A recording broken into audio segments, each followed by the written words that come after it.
This Corey Bradshaw, Mr. RTBA, Mr. These Boys Can't Touch Me on my worst day. And this is JJ Solomon. And this is the Spit Bucket Podcast.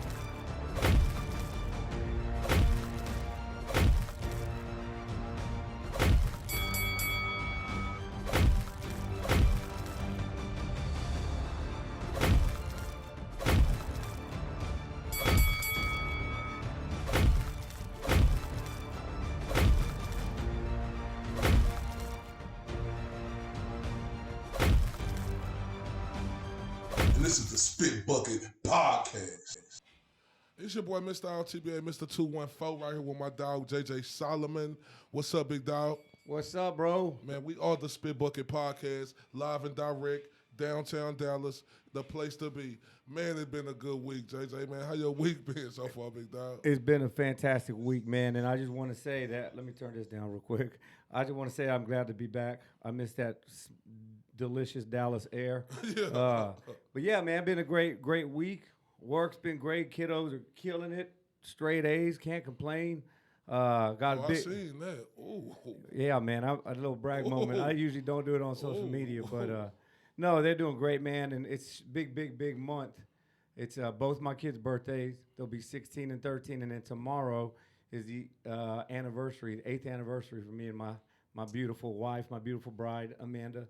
Love you. First off, let me say, happy early anniversary. You know, you're about 3 hours and 52 and a half. Trust me, I'm minutes counting. away. I'm counting. To you and Amanda, the wife.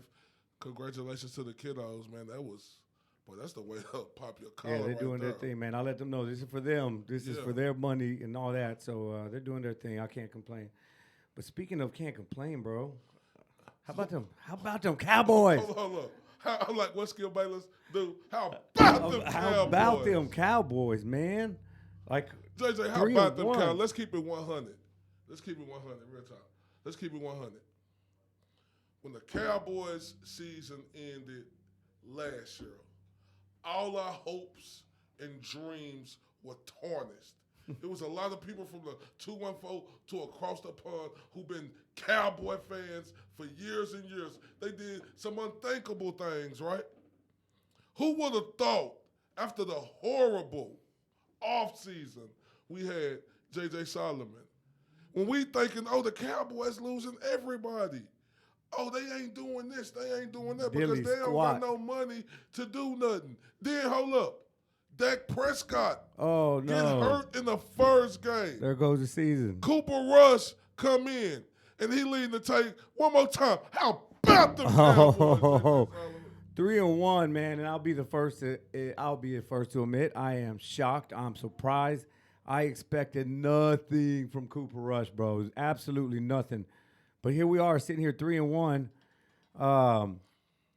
Cooper Rush 4-0 as a starter for the Dallas Cowboys. I mean, the dude showed me nothing in preseason, man. And, I know you're playing with a bunch of backups, but he showed me nothing. So, of course, I was going to be a little worried. But, yeah, after Dak went down, after that terrible, god-awful performance against the Tampa Bay Buccaneers, I thought we were done for the season. But here we are. Our defense is holding us, keeping us in them games. How about that defense, though? That defense is scary. Ferociously scary. It's something to watch, bro. It's fun to watch. And here's what I like doing when I watch football. I like isolating. I like just looking at one specific position for a few plays. All of them are hustling. That Dan Quinn dude's got them energized, man. They're all hustling, not taking any plays off. So, hey, I'm excited. Am I gonna look to buy my Super Bowl ticket yet? Just tap the brakes a little bit. Yeah. But I'm excited. 3-1. We'll see what we can do. Hey, speaking of Dan Quinn, that man deserves a lot of respect. Not just let's start with Dan Quinn, right? Mm-hmm. He deserves a lot of respect, bro.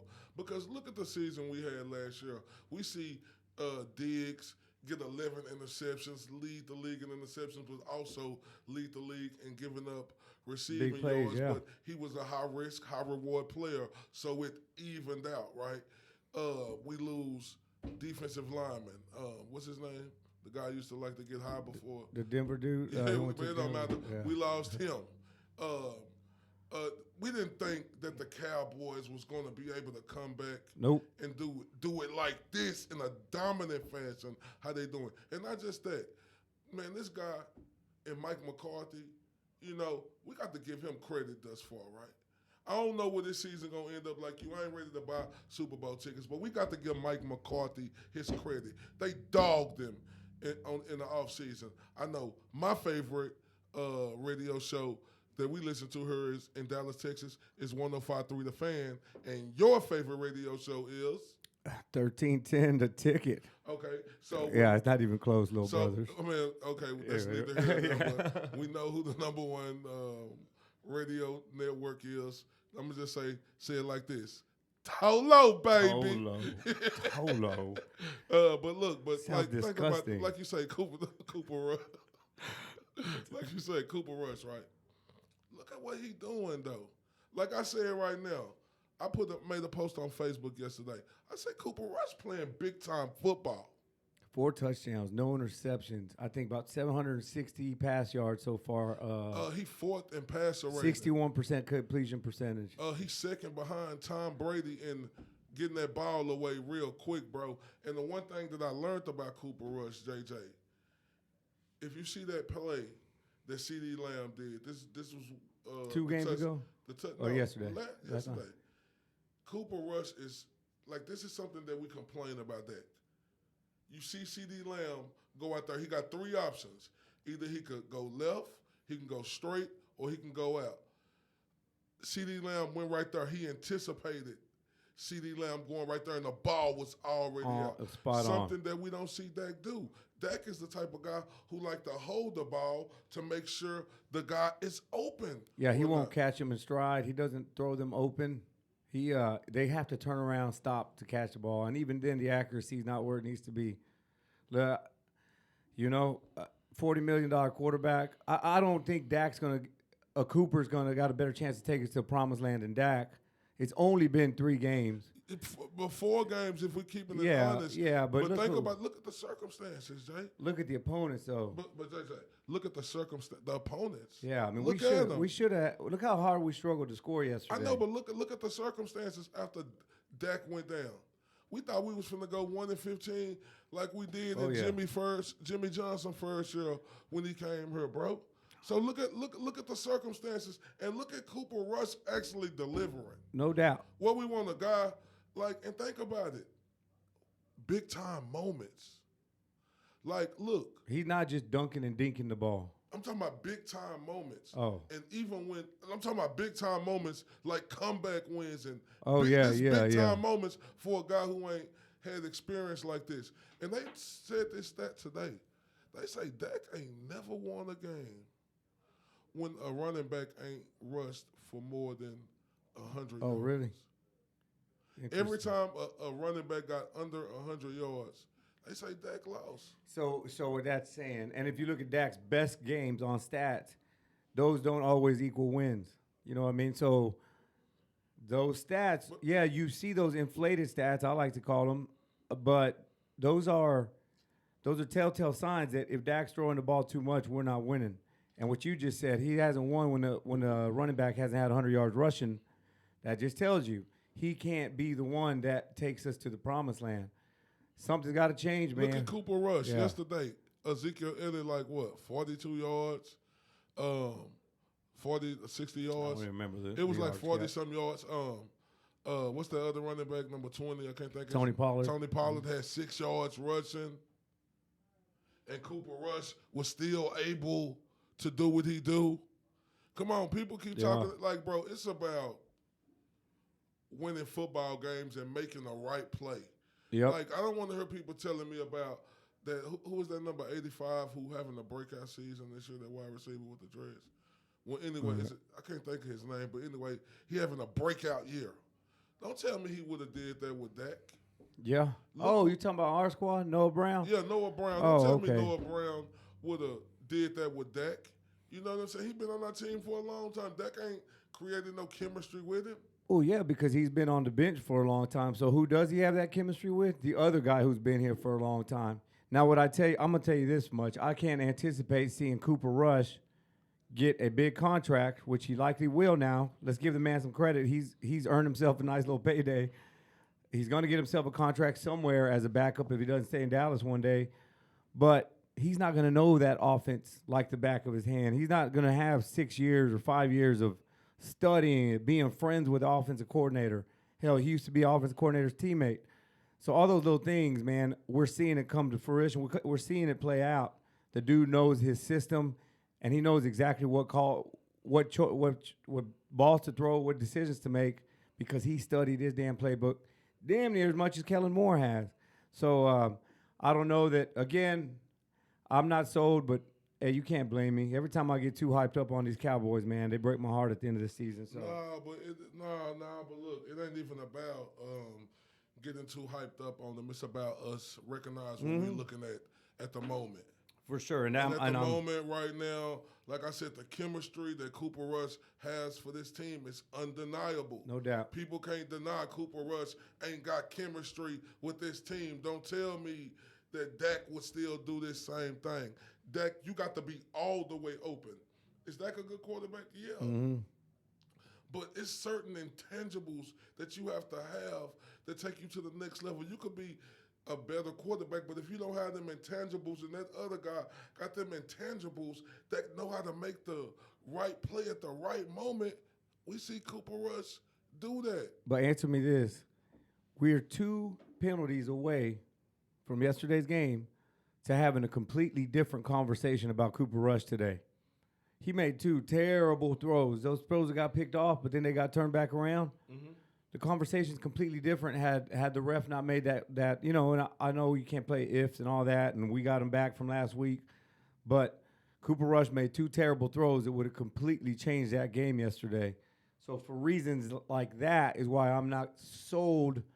Let's talk about this in 3-4 weeks. Let's see what that looks like if Dak's not in by then. So I mean, but Jay, like we just can't. You could say you're not completely sold, but you cannot deny that Cooper Rush is getting the job done with a rookie offensive lineman. I won't deny it. No, I'm so excited and I cannot hide it. Like, I'm just saying though, it's like I want to go. Like, if this guy keep doing this, we got LA this week, and then Philly.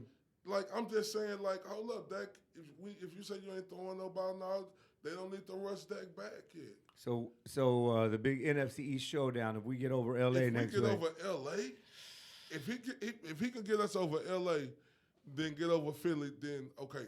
Now the discussion is over, right? We got to take this guy serious if he can get us through these games.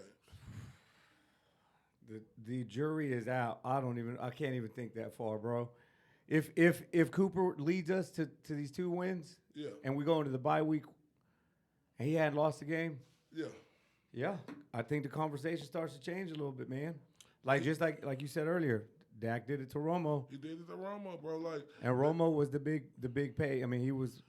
That was just like Tom Brady. We didn't know Tom Brady was this special. It just wasn't no astronomical stats. It sounds silly to think. That's why I have a hard time saying it. We didn't think that Tom Brady was that special. Yeah. It wasn't just no astronomical stats that jumped out to us. But when Tom Brady first got in the league, what'd he do? He got the job done. He made the right plays. He didn't lose the game. Yeah, we could talk about them 2 almost interceptions, but they made penalties on there. That's something that they got to fix between their organization. They had like 13 to 15 penalties. And listen to our boys. We pretty much got rid of all our penalties yesterday, man. We didn't make no. Yeah, so yeah, man. I'm liking what I'm saying. I ain't saying Cooper Rush is,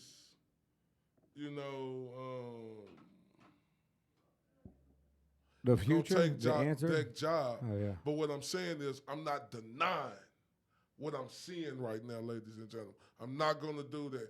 I'm going to recognize what I see right now. And what I see right now is a guy who has chemistry with this team. Everybody wants you to be flashy this. And look at Cooper Rush yesterday. When we had them up 22-10, that boy dropped back with confidence. Even though I don't think he caught the ball, we got a pass interference call on that play from Gallup, welcoming him back. So, like I say, we can't deny the chemistry we see right now. Can't deny it. Drew Bledsoe was a paid quarterback. Yep. He was paid. That's Brady House. Just like that. Yeah, and then we've seen it before. It's hard to imagine it, considering Dak's got them $40-something million a year. But we'll see how it goes, man. Well, Corey, what we got up, man?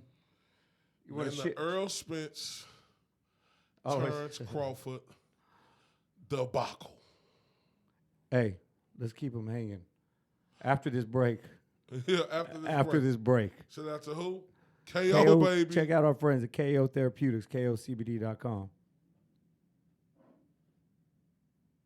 We all have battles. We fight.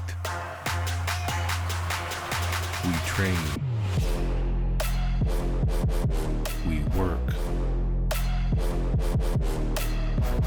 We persevere. And we celebrate.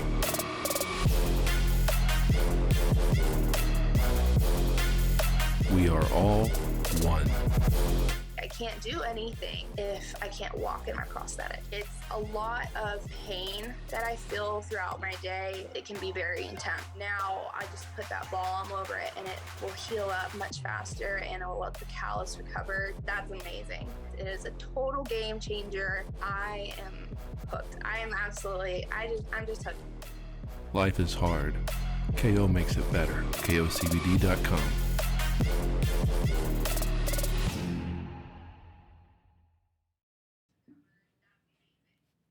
All right, man. Welcome back. Like I was saying, check out our friends, KO Therapeutics.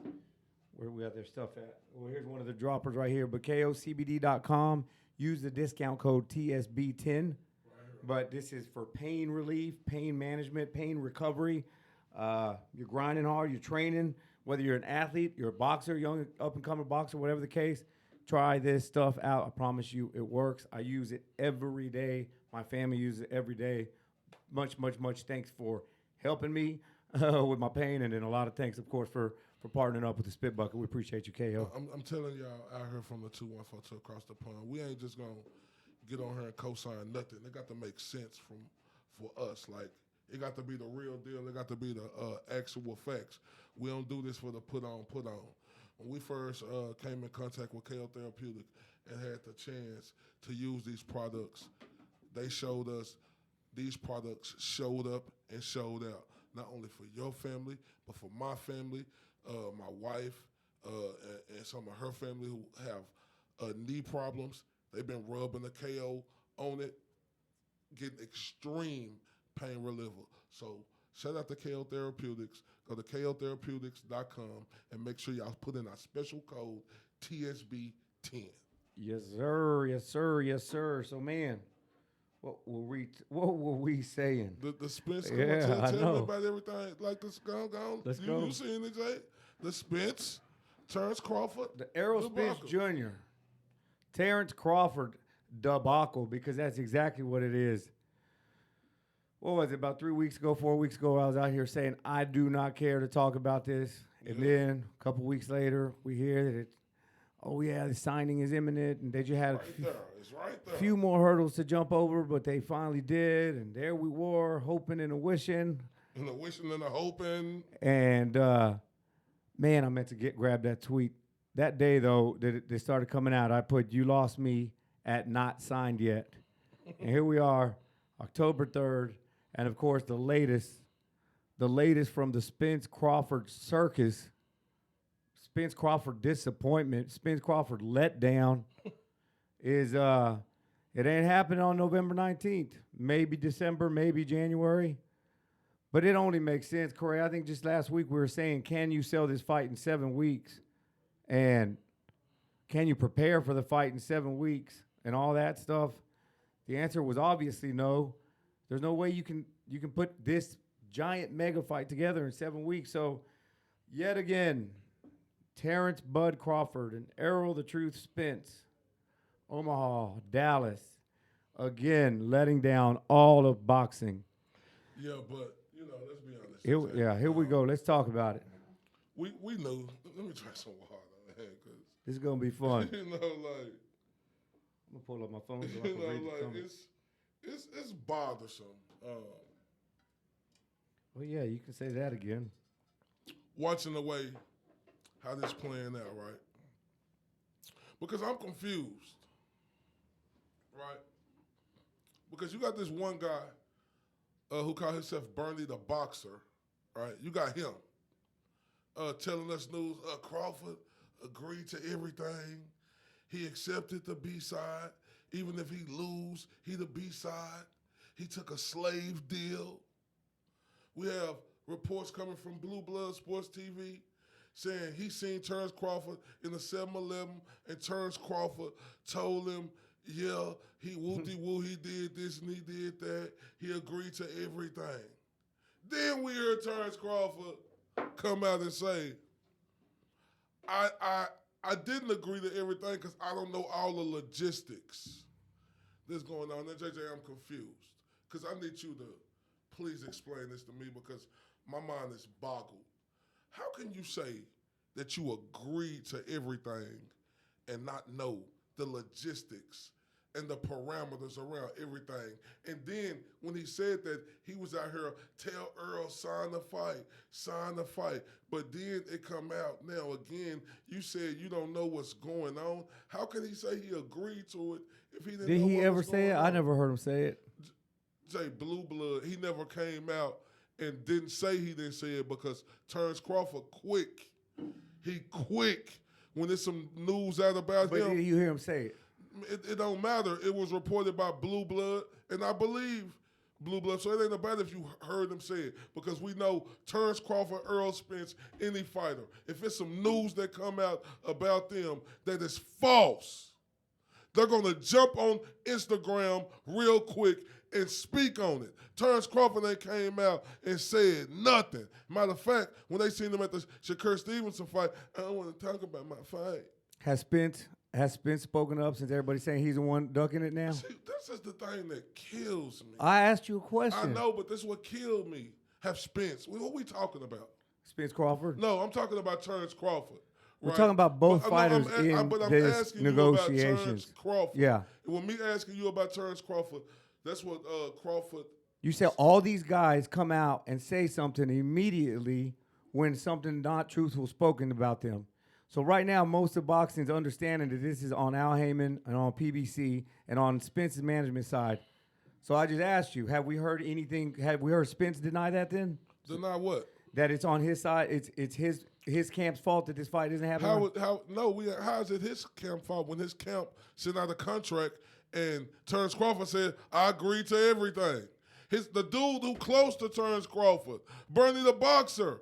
Listen, man, would you have signed that piece of it? That's why it wasn't signed. You got to. We were just talking about doing your due diligence.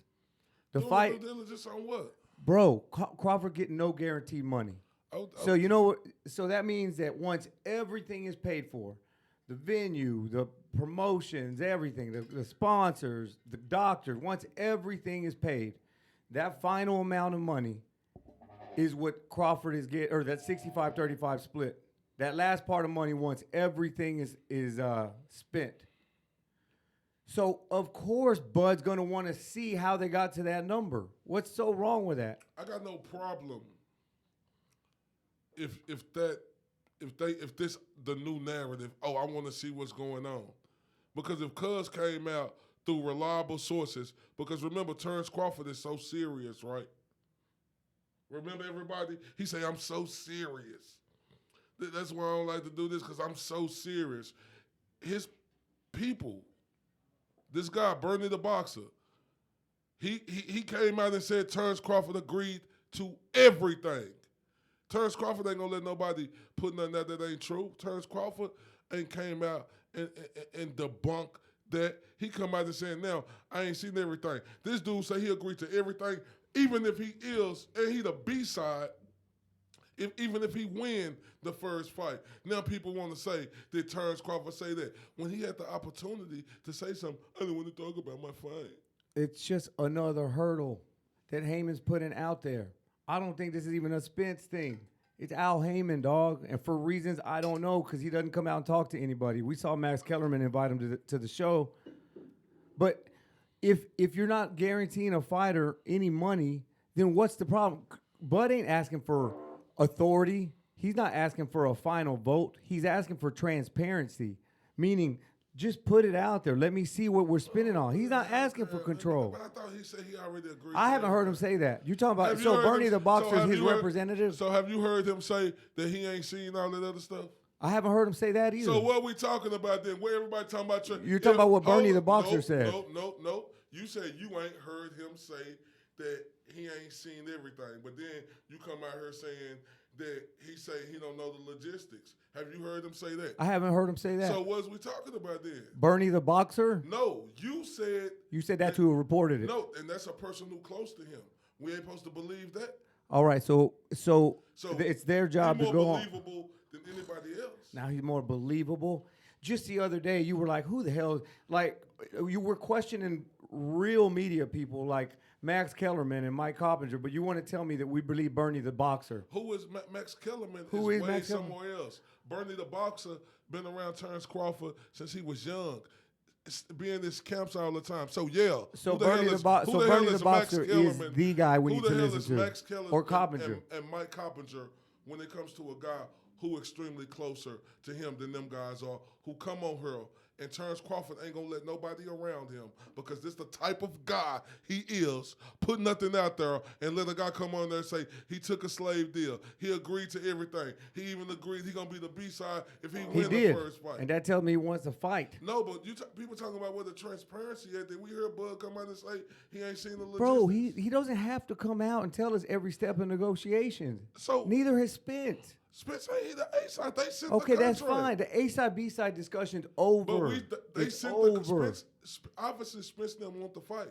They sent the contract. Oh, okay, a terrible contract. Hold up.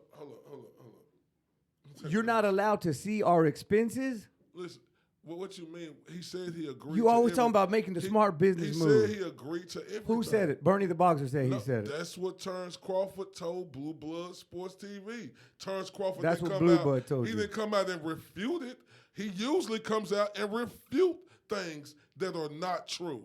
Especially like when people said, me, So when myself, Coppinger called him said a if duck. Earl want this fight in Texas, it should be in Texas.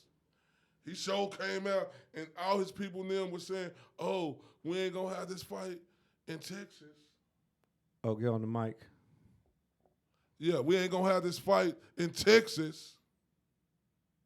Yeah.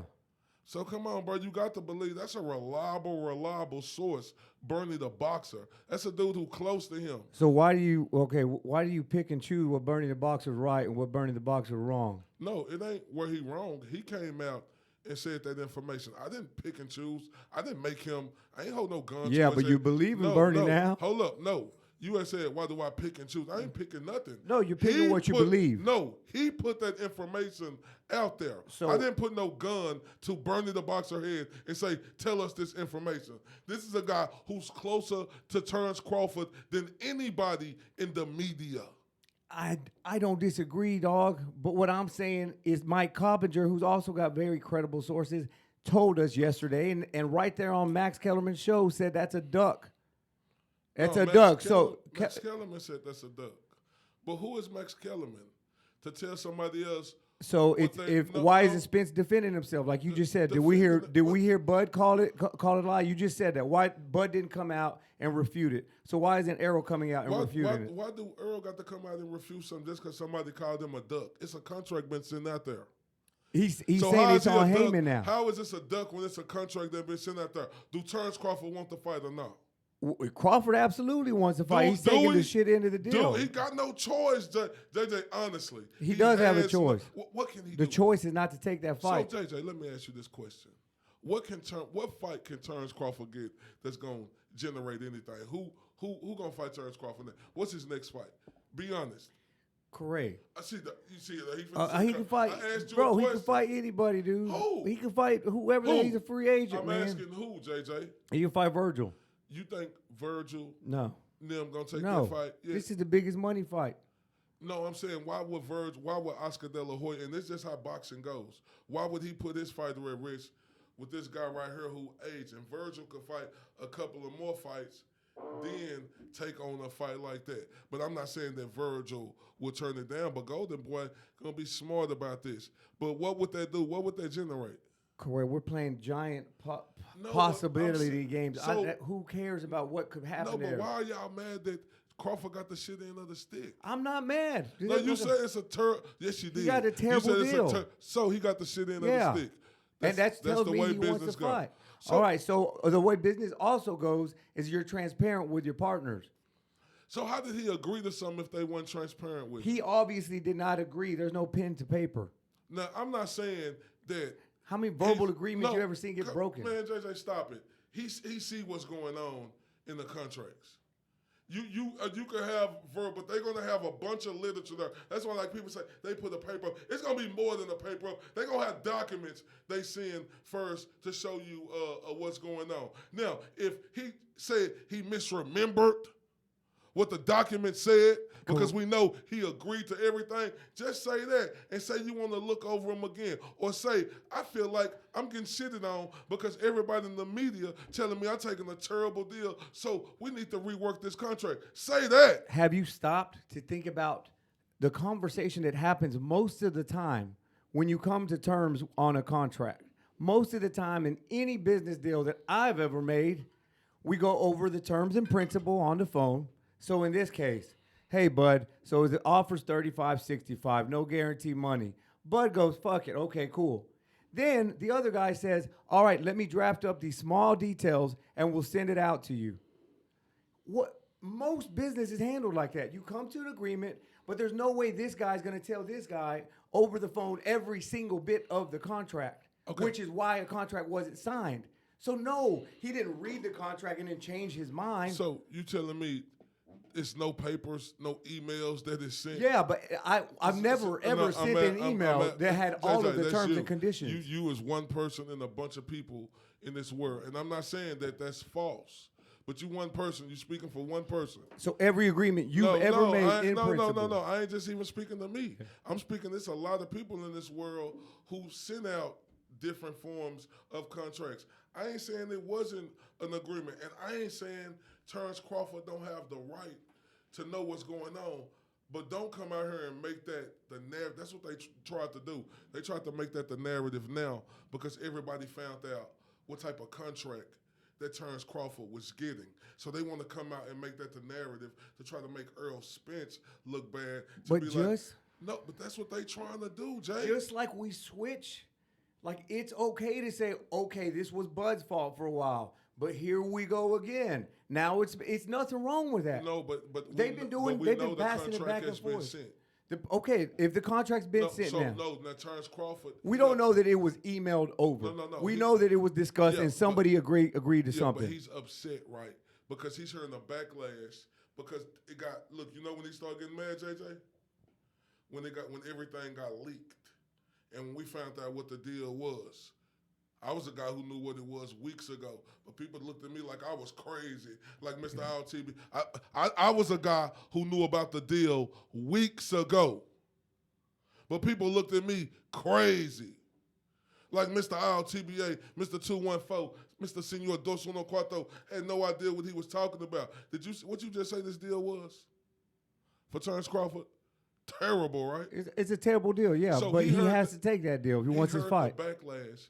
Now they trying to switch this narrative to say, oh, Earl Spence and them ain't showing him the logistics. Come on, stop that. It's not a narrative. It's facts. Man, that's a Just narrative. like 2 weeks ago, we were blaming it on Bud for being involved with Kinahan. But that was a fact. Yeah, that was a fact. So now we know that how we know Heyman. this ain't a fact? How we know that Terence? Like, How do you know? No, how do you know? I didn't say I know. So this is just they putting out this narrative of saying that this is a narrative. So why hasn't Heyman refuted it? No, in Heyman my don't never words. say nothing. Okay, So why stop- hasn't Spence? Stop that. What Spence got to say something for? They sent the contract. This is the narrative that they putting out, JJ. That, he ain't seen the logistics. It's an actual fact. Because that's a narrative. We don't know if that's true or not true. So what's the fact? No, it's an actual fact that Terence Crawford was involved with Daniel Kinahan. Okay. That's a fact. And it's also a fact that there was a verbal agreement. Like most verbal agreements, the terms and conditions aren't discussed. I've never received an email from a salesperson that said, oh, yeah, here's all the small print. Oh, well, let's make it. Do you know how many deals I've lost because I didn't include the small print. And they say, yeah, let's do it. Hang up. I send them the contract. Then they read that shit on the bottom, and they're like, no, I don't want to do this. Yeah. It happens all the time. Zay. Heyman pulling a fast one on him. Heyman pulled a fast No one. transparency. He's not asking. Correct. He's not asking. Yeah, he's not asking for control. Where's this proof? You telling me where's this proof at? That Heyman pulled a fast one on. That's my opinion. Okay, I'm just saying. Where's the proof? No guarantee money, Terence Crawford. And that. you can't see how we got to this magic number that we're going to pay you. I ain't saying. Look, now come on. We know in a contract you're going to see all of that.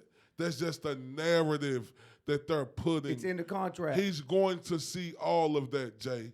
That's just a narrative they putting out because this information got linked that Terence Crawford had to bow down. I say this respectfully.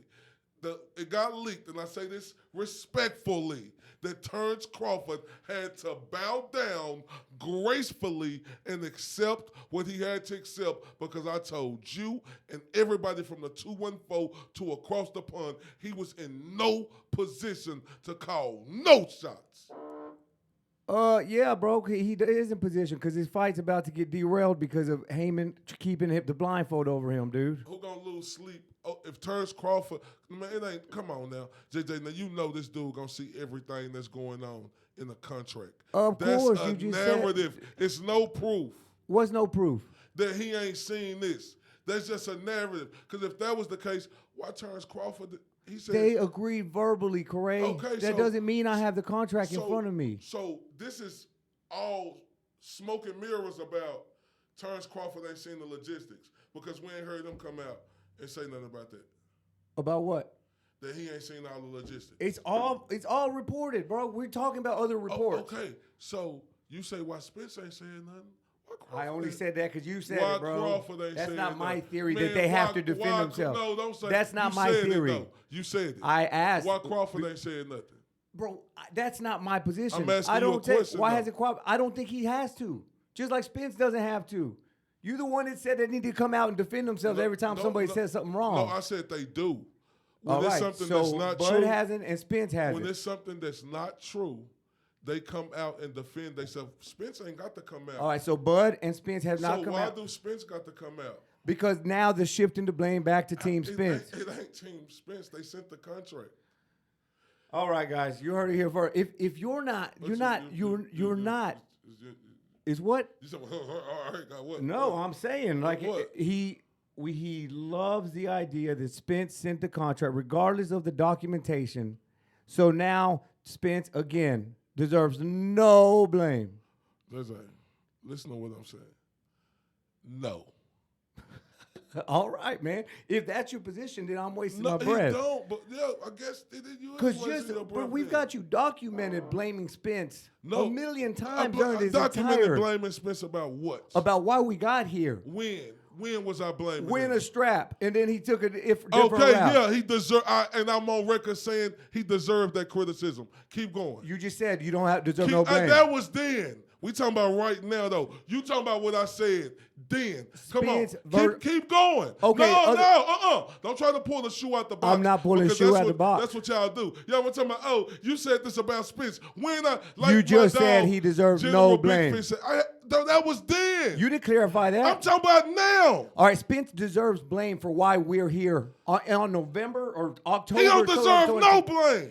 He is to blame for why we're here. Are you kidding me? Man, this fight should have happened years ago. JJ, listen. Who was to blame? Did I criticize him? Okay, he was to blame. Did I criticize him? You just said he deserved no blame. That was then. Okay, so but I'm talking about now. Then. No, I don't got to clarify nothing. You brought up something that was then. That's irrelevant then. I'm speaking of now. Tell me what time frame we're looking at.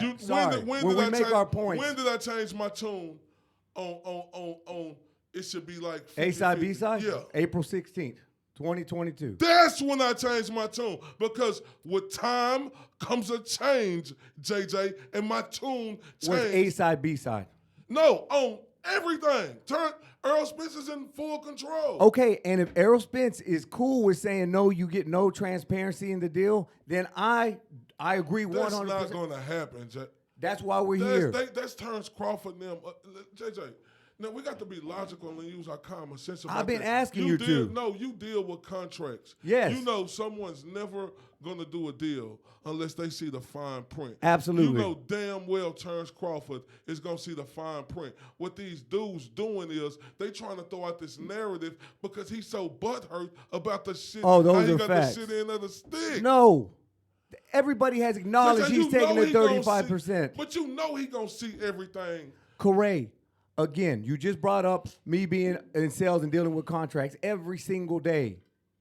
There's a verbal commitment, which means you're almost there. But you know what always messes that last piece up?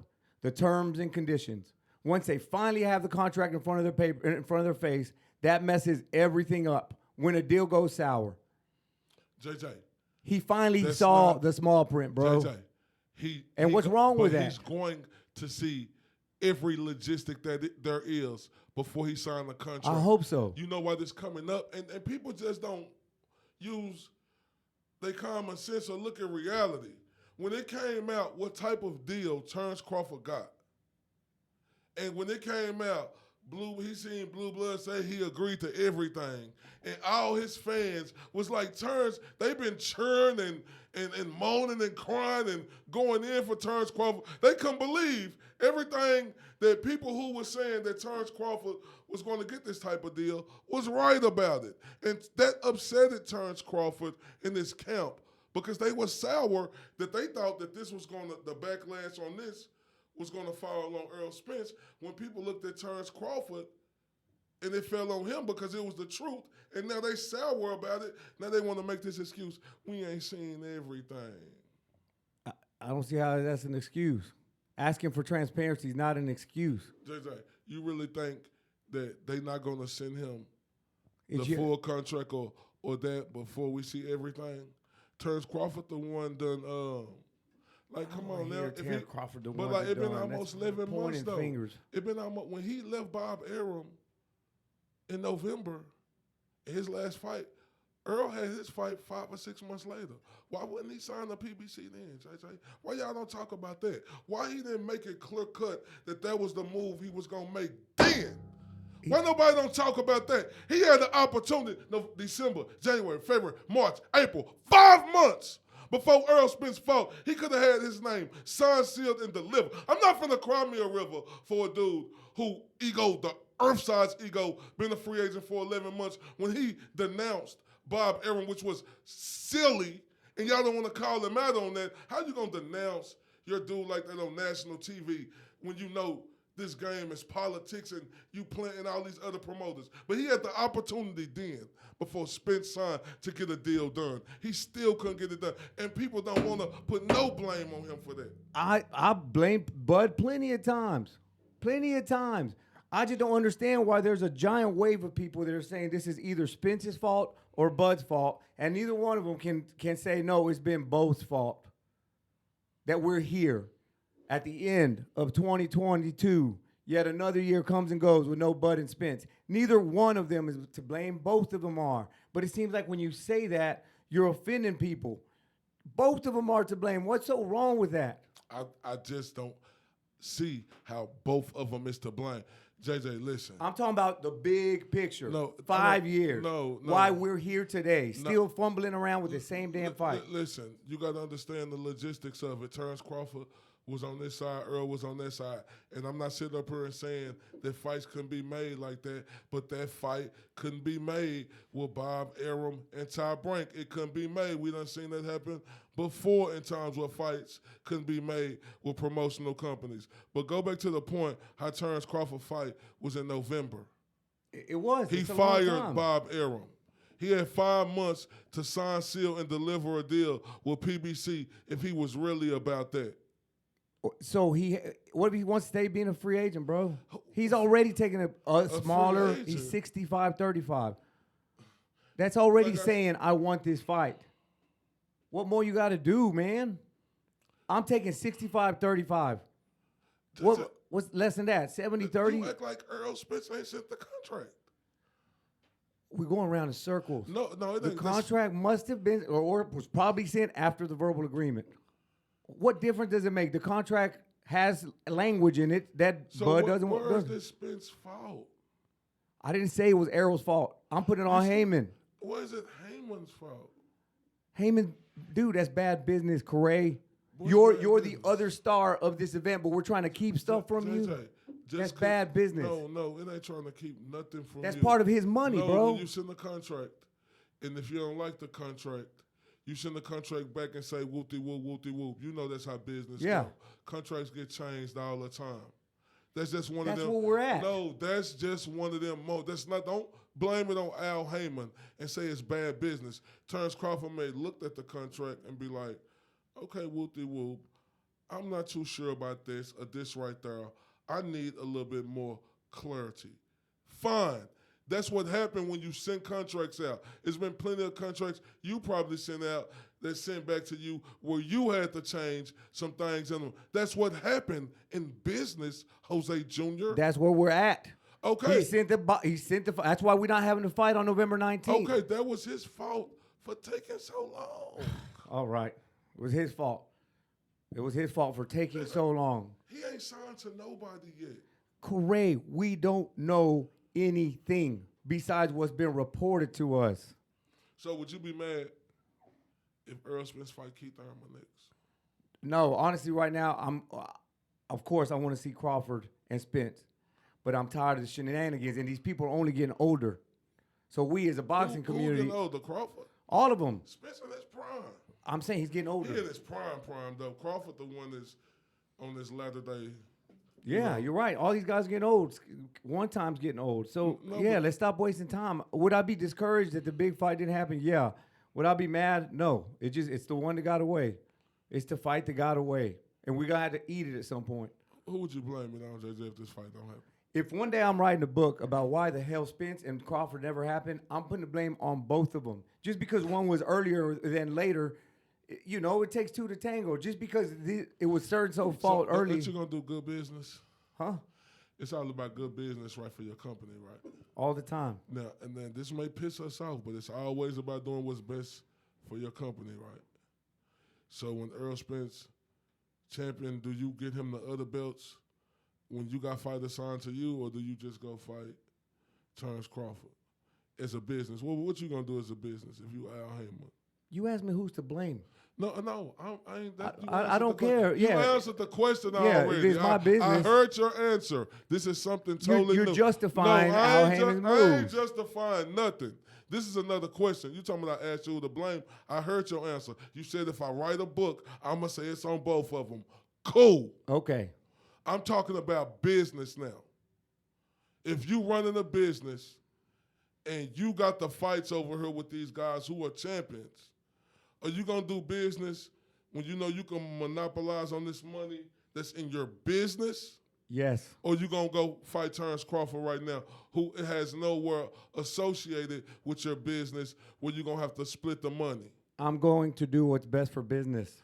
So that's what Al Heyman did, bro. And it's a lousy move. Lousy? Yeah, just because I'm looking out for my pockets, that doesn't mean it's best for boxing.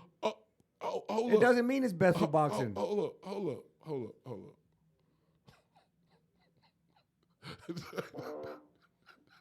The hell you laughing? It's not funny. It's not best. Yeah, you realize you asked me the same question twice. No. Yeah, you're right. I would do that. Okay, that's all I'm asking. Because I'm fattening up my So- pockets. And I don't care about JJ, you and you and you JJ, and you and all these fans. but That's look, why I don't but show my look, face if I'm Al Heyman. Terence Crawford fired Bob Arum. Like I'm this is my new sticking point. I hope everybody from the 214 Found to something you across- like? Yeah, I You found a new play on Madden? You gonna keep using a it? new one.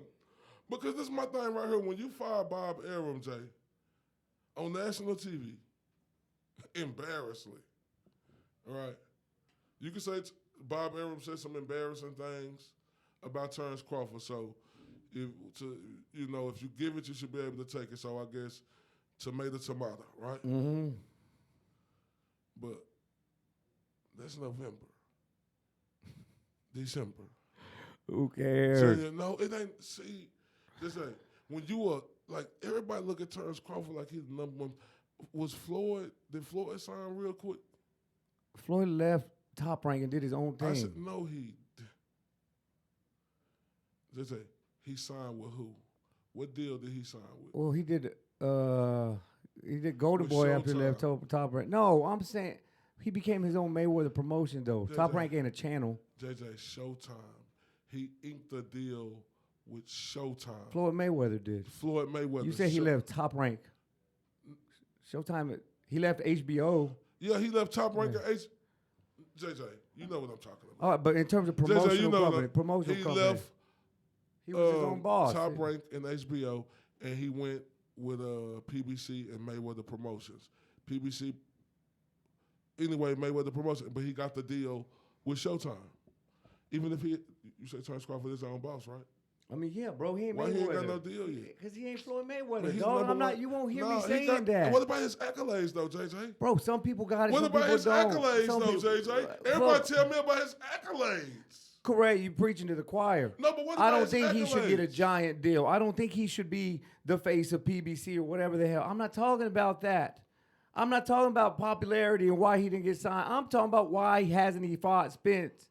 So you want to go back 11 months, but then you don't want to go back before 11 months. I ain't say you couldn't That's- go back. No, you asked me the reason why I said this and that. Yeah. So we're only placing blame on an No, 11-month period or what? No. I said Spence deserved this one. The fight actually could happen now because Terence Crawford ain't with nobody, right? Everybody blame it on Bob Arum, right? Didn't everybody blame it on Bob for not being? That's what Terence Crawford fans. That's what Spence said. No, You're on the wrong side of the street. And that's what Terence Crawford fans. That's what were Spence saying, said, too. Terence Crawford in a lawsuit with Bob Arum right now because he couldn't deliver that fight, right? Yeah, but Spence also said you're on the wrong side of it. See, anytime I say something about Spence, you just get the air all that out of you. No, I ain't mad about Spence. Jeez, it's okay. He makes mistakes too. No, I said Terence Crawford, Errol Spence deserved criticism on that. I'm saying Terence Crawford been out his deal. They couldn't make that fight happen. Them two companies together. They've worked together before. And so what? Just because you worked together before, don't mean you're gonna be able to work together every fight. So everybody needs to stop. I always say, oh, Don't they did say the it Deontay was Wilder impossible. fight. Oh, they did the Fury fight. Why? Because those are facts that go not- against what no, you're saying. No, that is fact, but you're not gonna be able. Had to they do had every they had deal. 0 fights together, then you could say that. JJ, but don't say it was so, impossible. I'm not saying it wasn't impossible. Duh, they had to fight together. But are you gonna be able to do every fight together that you want? No, but don't say it's impossible I ain't because of saying that. it was impossible. You said the fight couldn't happen. No, I said you're not going to be able to make every fight with the promotional companies. You may be able to do the fight with Wilder and Fury. So what? That don't mean you're going to be able to make the fight with Spence and Crawford. Now Crawford been a free agent this long. Like the way he talking about they was going to do his thing. He should have been done signed with PBC, bro. But he didn't even sign with them. It's instantly when that was over with, Jay. And you don't put no blame on him for that. When have I said I put no blame on Crawford? No, I ain't saying you put blame on both of them. I'm talking about this one particular That's not point. enough for you. You want to see me I just said roll, you yeah. put blame on both of them. The one particular Crawford point should've signed what with I'm PBC. saying right now. Why didn't he sign with PBC when he was a free agent from November to April until now? I can't speak on that because I don't know. Yeah, I know it. Because I'm not just going to put words and thoughts into these guys' heads so it fits exactly what I'm trying to say. That's why. I don't know why he didn't sign with PBC. Maybe we should call Bernie the Boxer. Let him tell us. But why that's what I'm saying. That deserves a lot of blame. It does. Because if you really wanted this fight, Terence Crawford, you would have signed. They talking about Earl don't want this fight. You ain't nothing holding you back. And now. yeah, he deserves blame You for had that. 5 whole months before this fight, before Earl fight. But the words, again, this is going way back, and this is ridiculous that we're even talking about it. But the words came out Ain't of his nothing mouth. ridiculous. We're what I'm still talking about. about. No, both of us. That's what's going on, JJ. What we Yeah, supposed to do? Just let it fly by? I wish we would stop why? giving people Why? attention because we're talking about a fight that hasn't even happened. We got two. The we fight got is right there. where? I don't see it. It's right. You know this fight is this close. It's been this close for this many years. No, it ain't been this. It's extremely close now, and you know that. I hope so, man. It may not I be hope you're November right. the 19th. No, but it's extremely close. I agree. We're almost there. Come on, man. People, this is the fight to talk about. Just like when it was the fight was I extremely want to talk close. about this fight whenever we got an ink deal on who's going to win. Because Man, his blame game is for the birds, No, bro. how's it for the birds when we getting all these different? Oh, you want to quote Mike Carpenter on this, but not on everything else. So not talk about the news on this. You want to take what you want to take. Who, me? No, that Al. Who? You got me last week on that. Yeah, I'm just You didn't give me saying. this time. I take what I want to. You saying all this for the birds, but if it's for the birds, we getting these different stuff that come out. We are supposed to report it and talk about it. Yeah, but we're not supposed to come up with make-believe But scenarios. if you putting the timeline together, you could clearly see what's going on, and that's all we doing. 100%, dog. And no, and I say I don't want to talk about it anymore. Just like I said, I don't care about the Cowboys no more. Those were lies.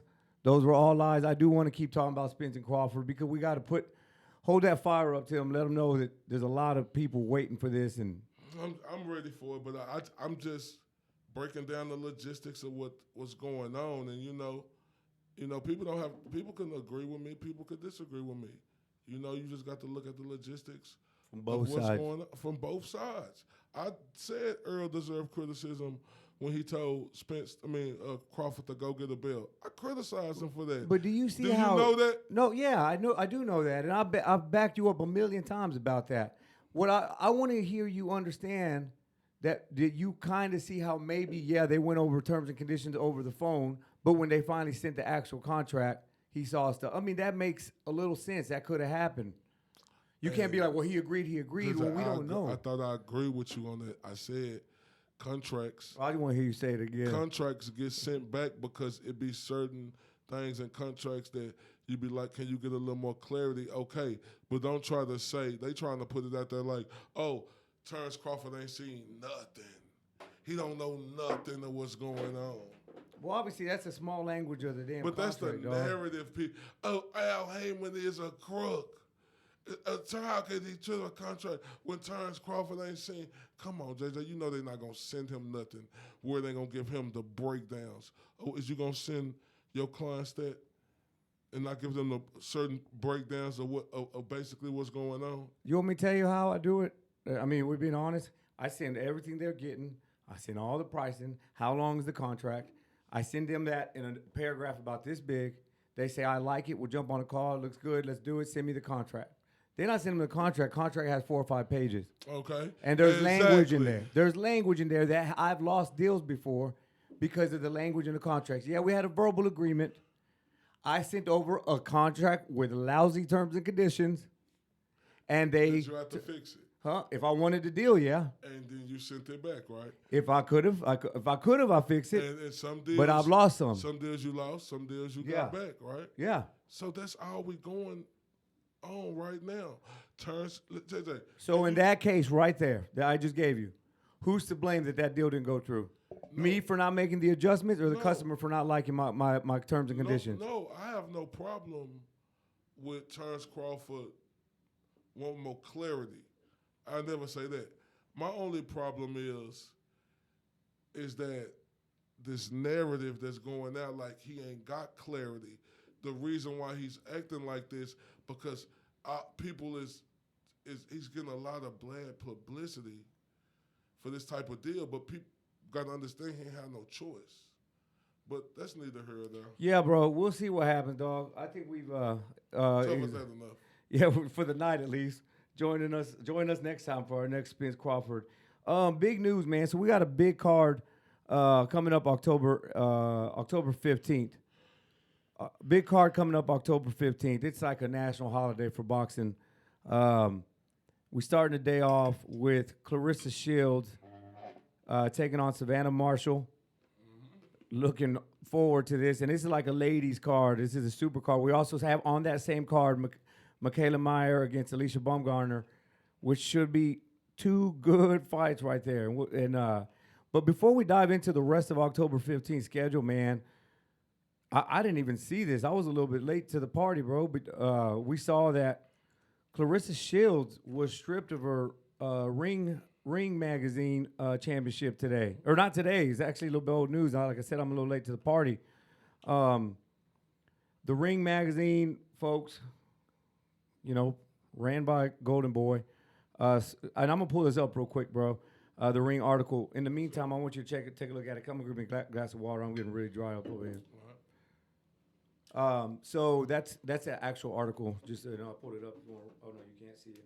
Well, I'll read it, Corey, and then you can talk about it. But this is from Ring Magazine's. Actually, when they broke the news, T-Rex not fought at 154 pounds for over 18 months.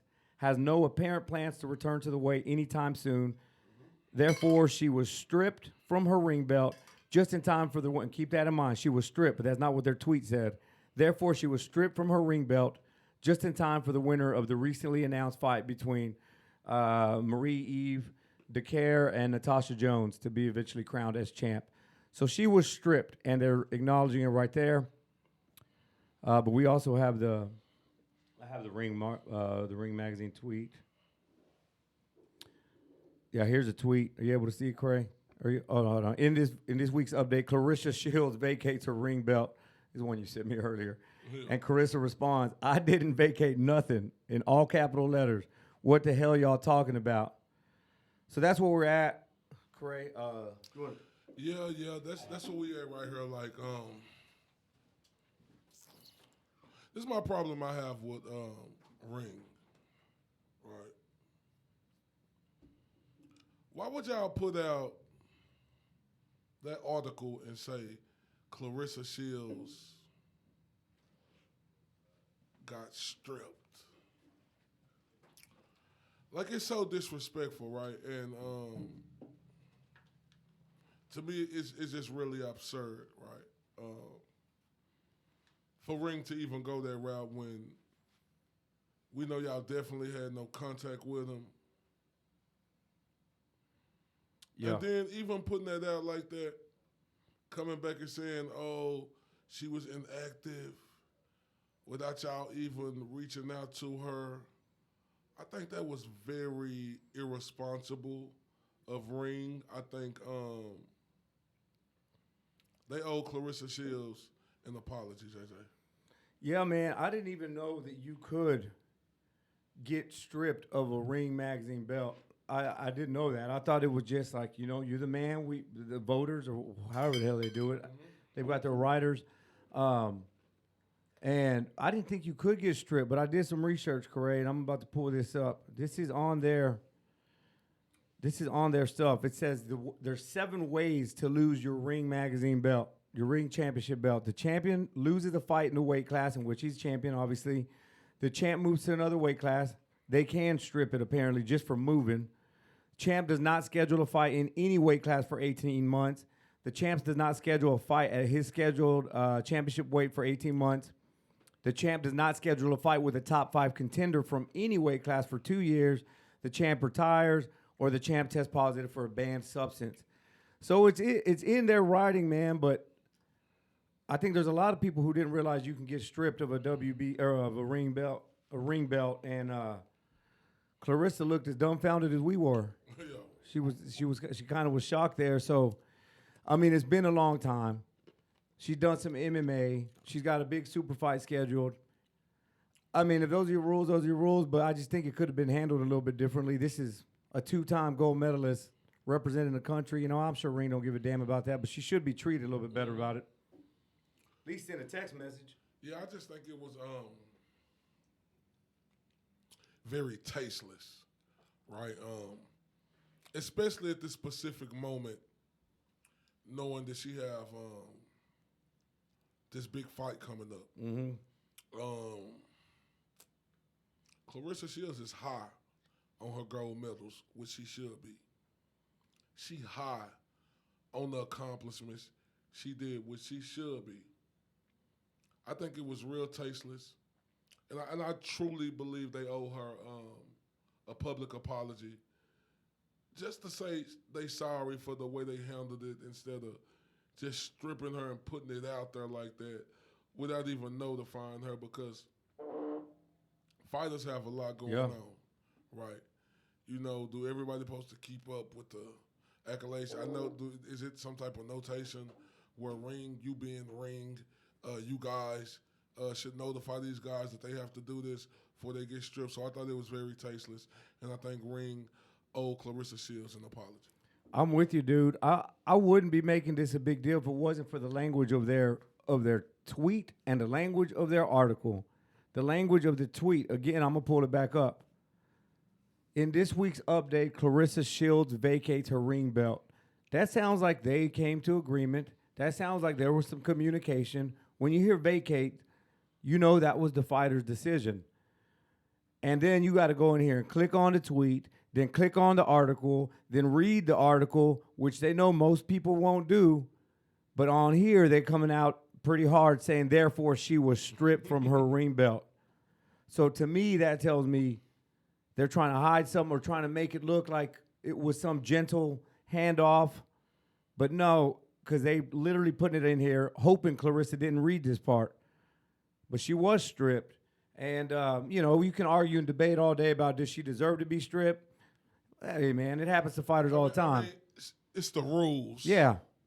Like, obviously, she deserved to be stripped if she ain't had a fight in 18 months. But I just think as an organization, if this belt is a prized possession of this organization and y'all wanted to get defended genuinely, I think y'all should give them fighters a proper notification that they need to do this before they are stripped of it. Yes, sir. If you want to keep your credibility too, man, because everybody, I think a lot of people, it's up for debate, but the Ring Magazine's a respected belt. I mean, it's kind of almost like an opinion-based belt. You still got to win it from another champ it's not just a vote. But if they want that credibility and the support from their fighters, then, you're going to have to show some damn decency. I thought that was real tacky, man. But again, we've talked about it a lot. The fight again, that's not changing. What's up for grabs? It's still undisputed. Yeah. Claressa Shields versus Savannah Marshall, man. I'm excited. Who you think psyche it hurt? Between them two? Like who got more of an advantage? Mental advantage? Mental advantage coming into this. Man, Claressa Shields knows how to get under girls' skin.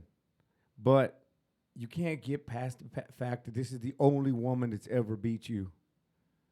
And then Clarissa knows that they're going to boo her when she walks out.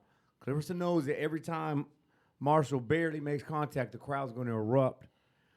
So, I think you can argue that Savannah Marshall has the mental and emotional and psychological advantage leading into October 15th.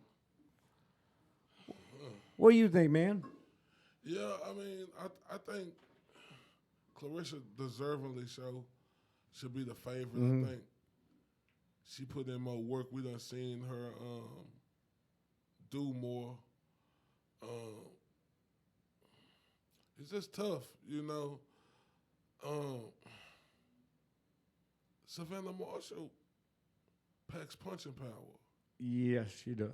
I'm not saying Claressa Shields don't hit hard but when you look at her record, like it's immaculate, 12-0, but she only got 2 KOs on her resume.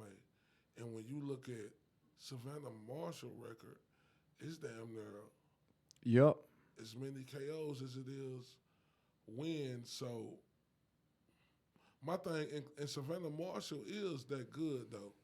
Is she gonna be Claressa Shields? I can't say that. I look at Clarissa as the favorite, but I look at her as a former top-level amateur fighter, now world champion, who packs the punching power, the boxing ability. If you watch her in the ring, I think that poses a lot of problems for Clarissa.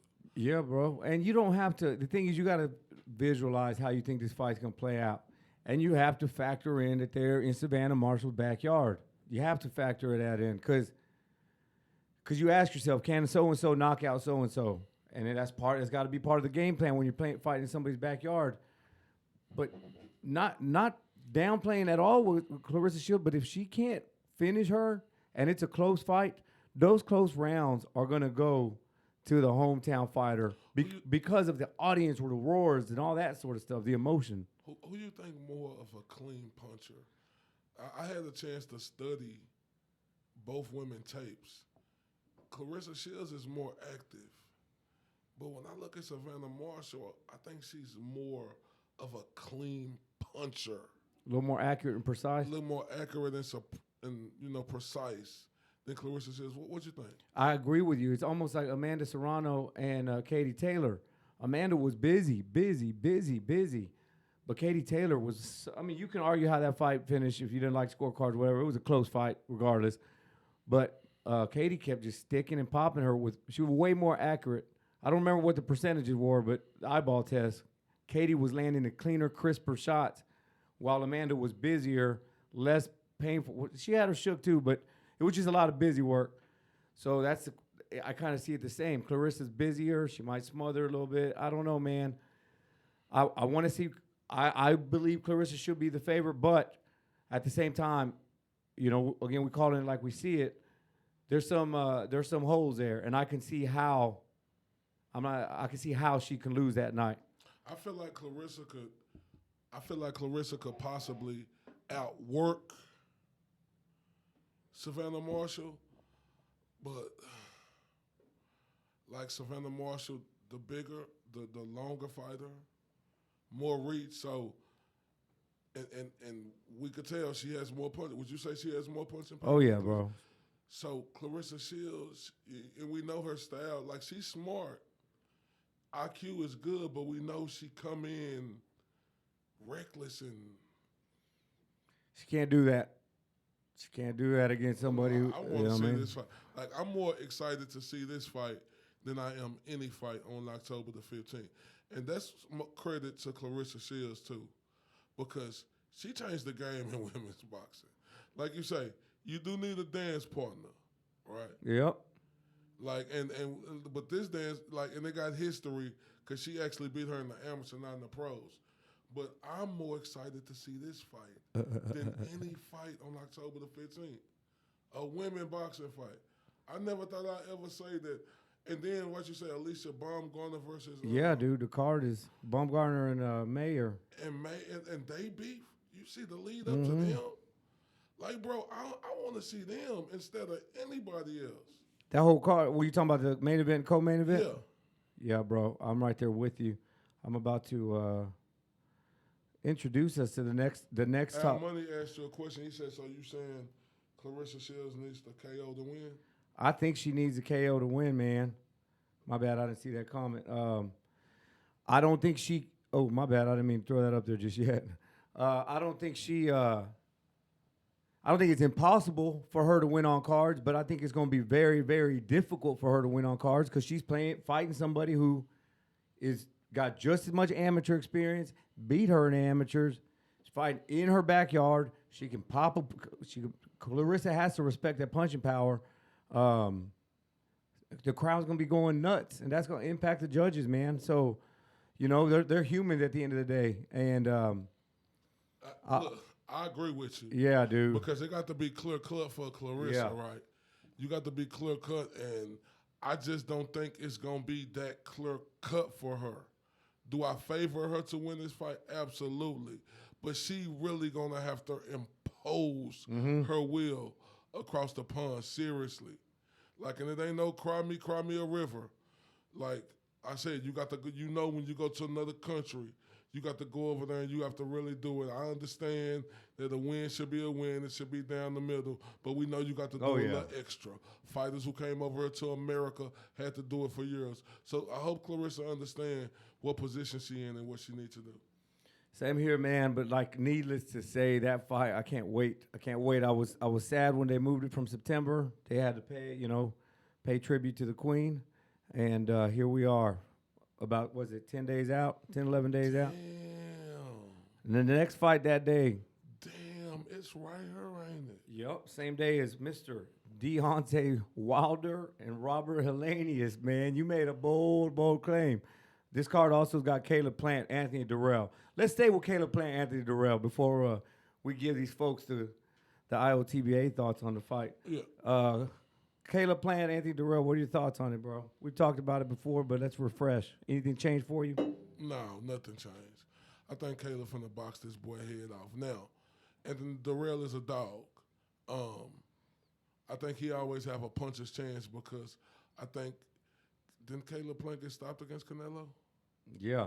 So, psychologically, how Caleb Plant gonna react to get knocked out. And we know Anthony Darrell is a dog who likes to make it ugly, and we know this dude could punch. You know, that's just facts. So, but my thing is, if you're looking at the fighters and you're looking at where they both at right now, I think Caleb Plant could make this an easy night. That's if he don't entice himself into the rhetoric.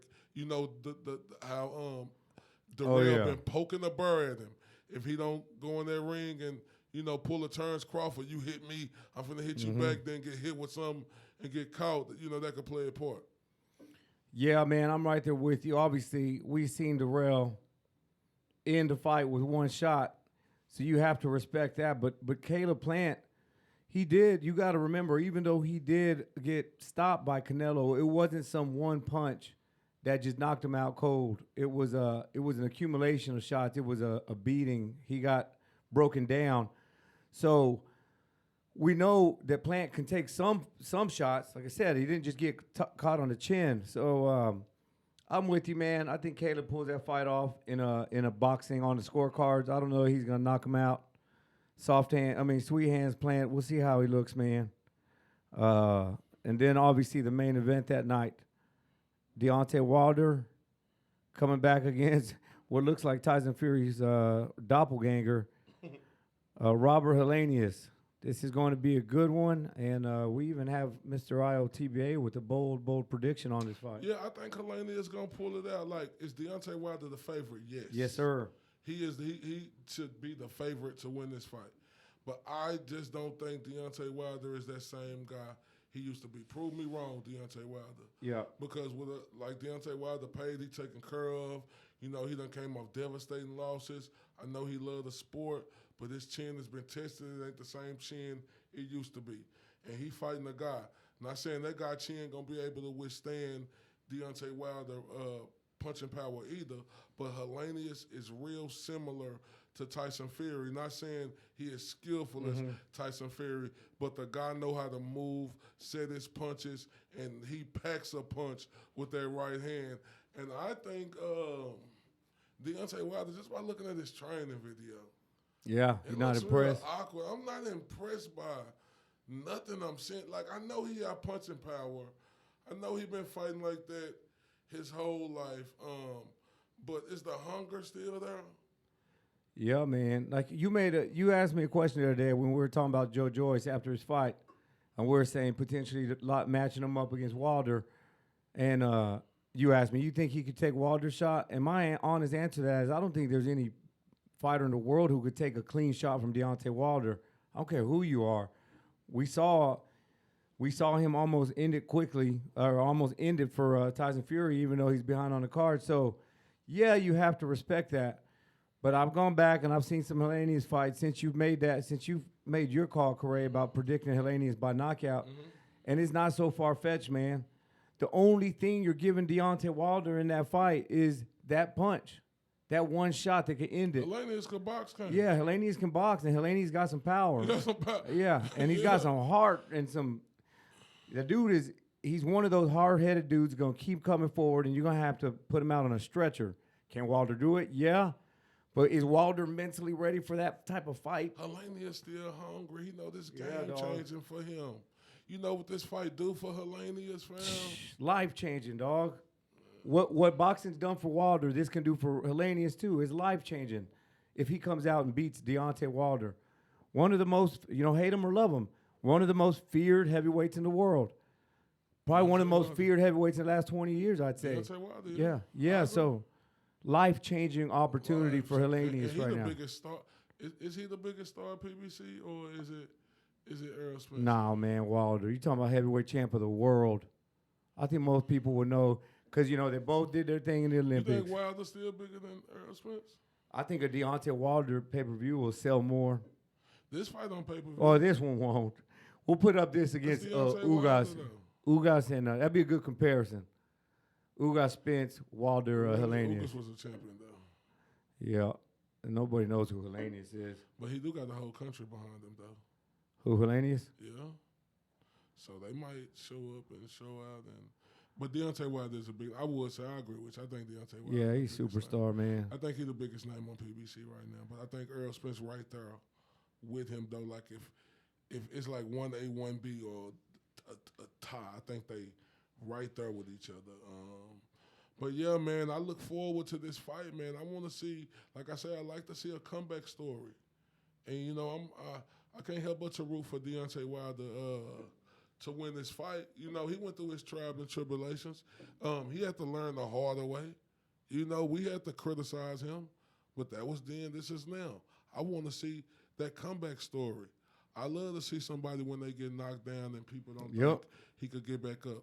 I want Deontay Wilder to come out and put on a show and after this fight, say to this day, I want to see that because that's the beauty of boxing because that could lead up to possibly a fight, even though they're not champions right now, that we wanted to see years ago was Anthony Joshua versus a Deontay Wilder or even Deontay Wilder getting probably another opportunity to fight Tyson Fury. That's gonna do big. Usyk, all of them, bro. Usyk, That would be great. So there's money there. I'm excited, and to your point, hell yeah, I want to. Like I said, he's still there's some things he says that kind of bother me. Again, Yeah, I'm still pissed. But I do want to see him at the top again. He's really earned my fanhood over the years. But here's what I really want to see: if Helenius pulls it off, I want to see Deontay Wilder say he won fair and square. I want to see no excuses. I want to see him say, "Hey, maybe I'm at the end of the road." You think he gonna say that? No.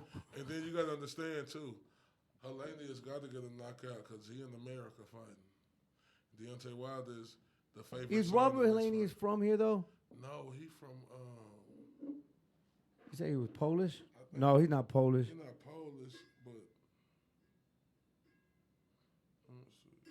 We'll check that out here in a bit. I'm gonna check it out now.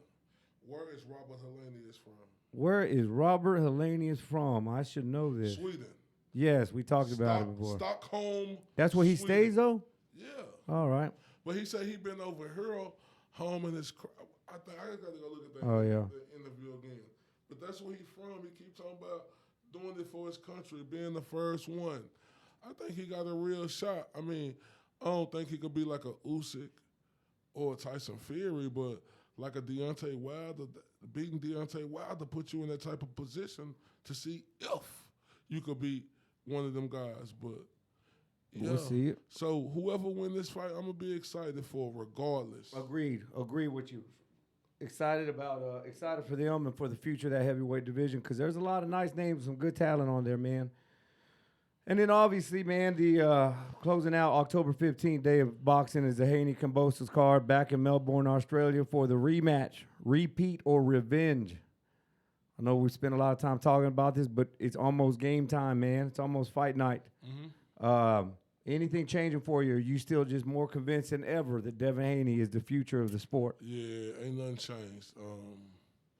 Like I said, salute to Shakur Stevenson, but and like I said, he made that mistake. I don't fault him because he came and took that bullet like a man. But he was the leading dude for being that young best. But when you make hiccups like that, I look at Devin Haney. I look at a guy who I criticized before. Oh yeah. You know what I'm saying? I think he deserved the criticism. But when he do things what he do, it's Mr. IOTBA turn to give him his just due and give him his respect. And I'm doing nothing but putting respect on Devin Haney's name. It ain't no athlete on this planet that I'm looking at right now who is more focused, take boxing as serious, and hone their craft to get better and better and know that they want to be the best. You know what I'm saying? Devin Haney is the epitome of what we talk about, what you want a fighter to be. Because Devin Haney ain't finna come in no fight and miss weight. No. Devin Haney is going to be mentally, physically prepared to go to war. Kambosos is in trouble. Yeah. He's in trouble. And I'm not mad if Devin Haney go in here and skate and get a win, but I think Devin Haney mentality is, I want to get this dude out of here. I think so too, dude. I think he went back and watched that film and realized how much. He's a good boxer. Hey, by the way, JT said hi. Said tell Correa. What up, JT? JT. Be sure you finish your homework, Holmes. Anyway, man, a lot of love for that kid. But no, I agree with you, and I hope, because I say it a lot about Haney and Shakur. I wish they had a little more killer instinct. I wish that when they see that somebody's significantly lesser opponent than them, that they realize I can go in here and finish him, because that results in happier fans, which results in more money. You have that buzz talking about, let's do it. Now, here was funny. Mr. Credibility himself, Bernie the Boxer, saying that Devin Haney has peaked at 23 years old. We're never going to see a better version of Devin Haney than what we've seen at 23. And he used a couple of examples. He said De La Hoya was a 2 or 3-time division champ already by the time he was 23. He said Salvador Sanchez is considered one of the GOATs, and he died when he was 23. Different times, different everything. People fighting more often. There's so much more politics involved now. But anyway, I'll let you. Absurdities, man. Yeah, it's absurdities. What a dumbass comment, right? And like I say, this just go to hate. Like what I told you, Bernie the Boxer is a Terence Crawford guy. He feel that Terence Crawford don't get his just due, right? And with Devin Haney being a young fighter, and not only that, Devin Haney had a dispute with a guy who Bo McIntyre coaches in Keyshawn Davis. So it was a little hatred with his comments. So you can't take that dude serious at all, because me and you could clearly look at Devin Haney. Oh, yeah, and bro. see this 22, 23, about to be 24-year-old dude can get better in each fight going forward. Now, JJ, I don't even care if Devin Haney don't knock him out. What I want Devin Haney to do is beat him up. Show him that you don't belong in this fight. And I think Devin Haney could do that, Jay. I agree, man. I'm really hoping. For me, if it's I don't know. Kambosos can come back. We're all just assuming it's going to be a complete copy and paste of the first fight. But imagine if Kambosos comes out and looks good. But I don't think that's going to be the case, man. I think Haney has sized him up. He's got him studied. He knows what he can take. Obviously, we were talking about earlier the psychological advantage. I think Haney comes out, bro, and at least I hope so. I think he puts on a dominating performance. If he doesn't stop him, that's fine. But I want to see moments. I want to see moments where, man, this guy here is dangerous. Not only is he a masterful technician, but he's dangerous. We don't hear that about Shakur and Haney yet. Nah, but one thing I get credit for Shakur. Shakur was trying to, I want to see that, because Shakur was trying to get that boy up out of there. Did it happen? That was a former gold medalist. He couldn't get him up out of there. But that's what I want to see out of Devin Haney now. I want to see you get this dude up out of here, because it's clear-cut Devin Haney. And this is the type of criticism he want, he going to get criticized because of this. Because it's clear-cut, you beat this boy. You beat this boy. Look like you could have had one hand tied behind your back and beat Kambosos. That's how easy that victory was against Kambosos. It was no contest from round 1 to round 12. Kambosos get Man, I forgot what the hell I scored it, but it was dominated performance. Was dominant. Yeah. So with that type of performance, Devin Haney is supposed to come in here. I don't think Kambosos should last 8 or 9 rounds with Devin Haney. I'm going to say I don't see him lasting 10 rounds with Devin Haney. I hope Haney picks up where he left off. I'm gonna clarify something you said earlier. You said that fight was easy, but he made it look easy because what we love about Haney, that damn hard work and dedication he puts in, man, when he's outside the ring. And that's why he made it look easy. Because we're sitting here saying a fight against a guy who beat the guy, you know what I mean? Yeah, it's big ups to Devin Haney. I'm expecting a great performance. I'm expecting him to look better than he did last time, because contrary to what Bernie the Boxer said, this kid's only getting better, bro.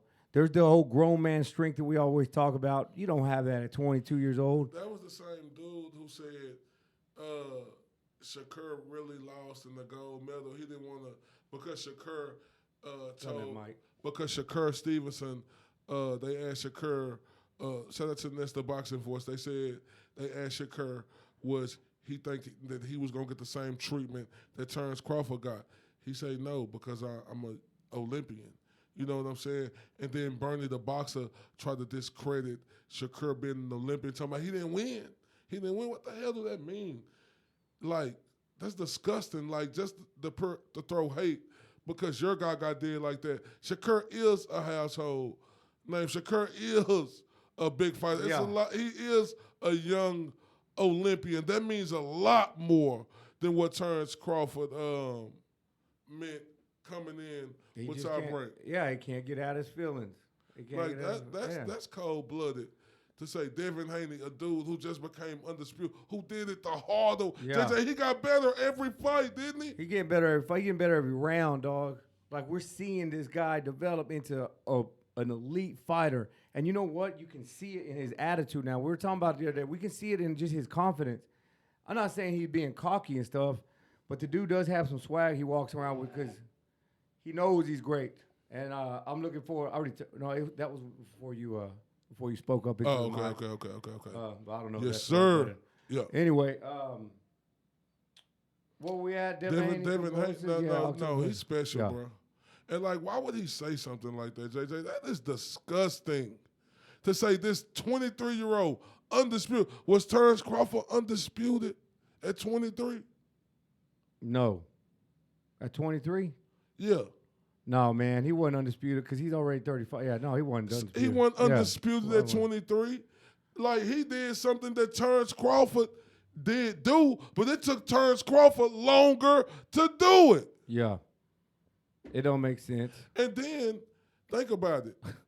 That's a good point, that's a more accomplished undisputed how Devin Haney got it. Oh, no doubt about it. Than how Terence Bud Crawford got it. So, this is no knock on Terence Crawford. Yeah. He just didn't have the opponents. Them opponents he had didn't do nothing for who. Like my dog General Big Fish said, who gonna remember Ndongo?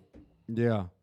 No, you're right. It's the same argument against Canelo. You can argue about his competition at 168, and if you're wrong or right, we'll never know, whatever. But he wasn't fighting household names. He wasn't fighting people that they were scared of. So, Devin Haney, out of all the undisputed champs, I respect the way Devin Haney got his belts more than any of them. Only one I probably put a little higher is Charlo. No, man. Well, because he lost? No. And that's something Bomac said the other day that bothered me. No, I like Haney's way better. Again, just like you said, that was a better way than. But I'm not downplaying any of these guys. Being undisputed, but that's probably right. Haney's way is better. Yeah, man, that Haney way. He shut me the hell up. He shut me up. He shut me definitely up.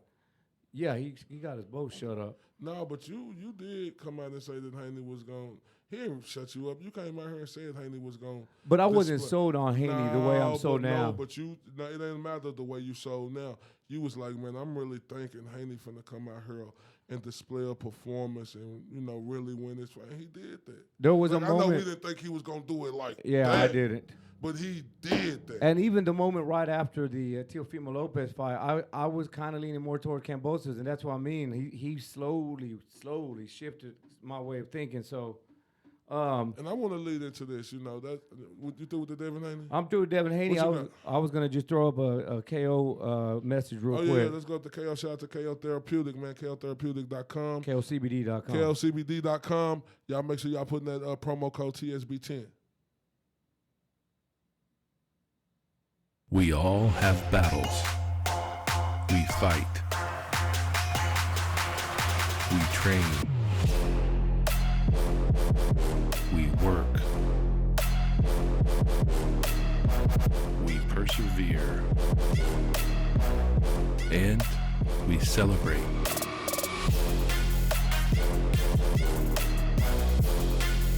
We are all one. I can't do anything if I can't walk in my prosthetic. It's a lot of pain that I feel throughout my day. It can be very intense. Now I just put that balm over it and it will heal up much faster and it will let the callus recover. That's amazing. It is a total game changer. I am hooked. I'm just hooked. Life is hard. KO makes it better. KOCBD.com.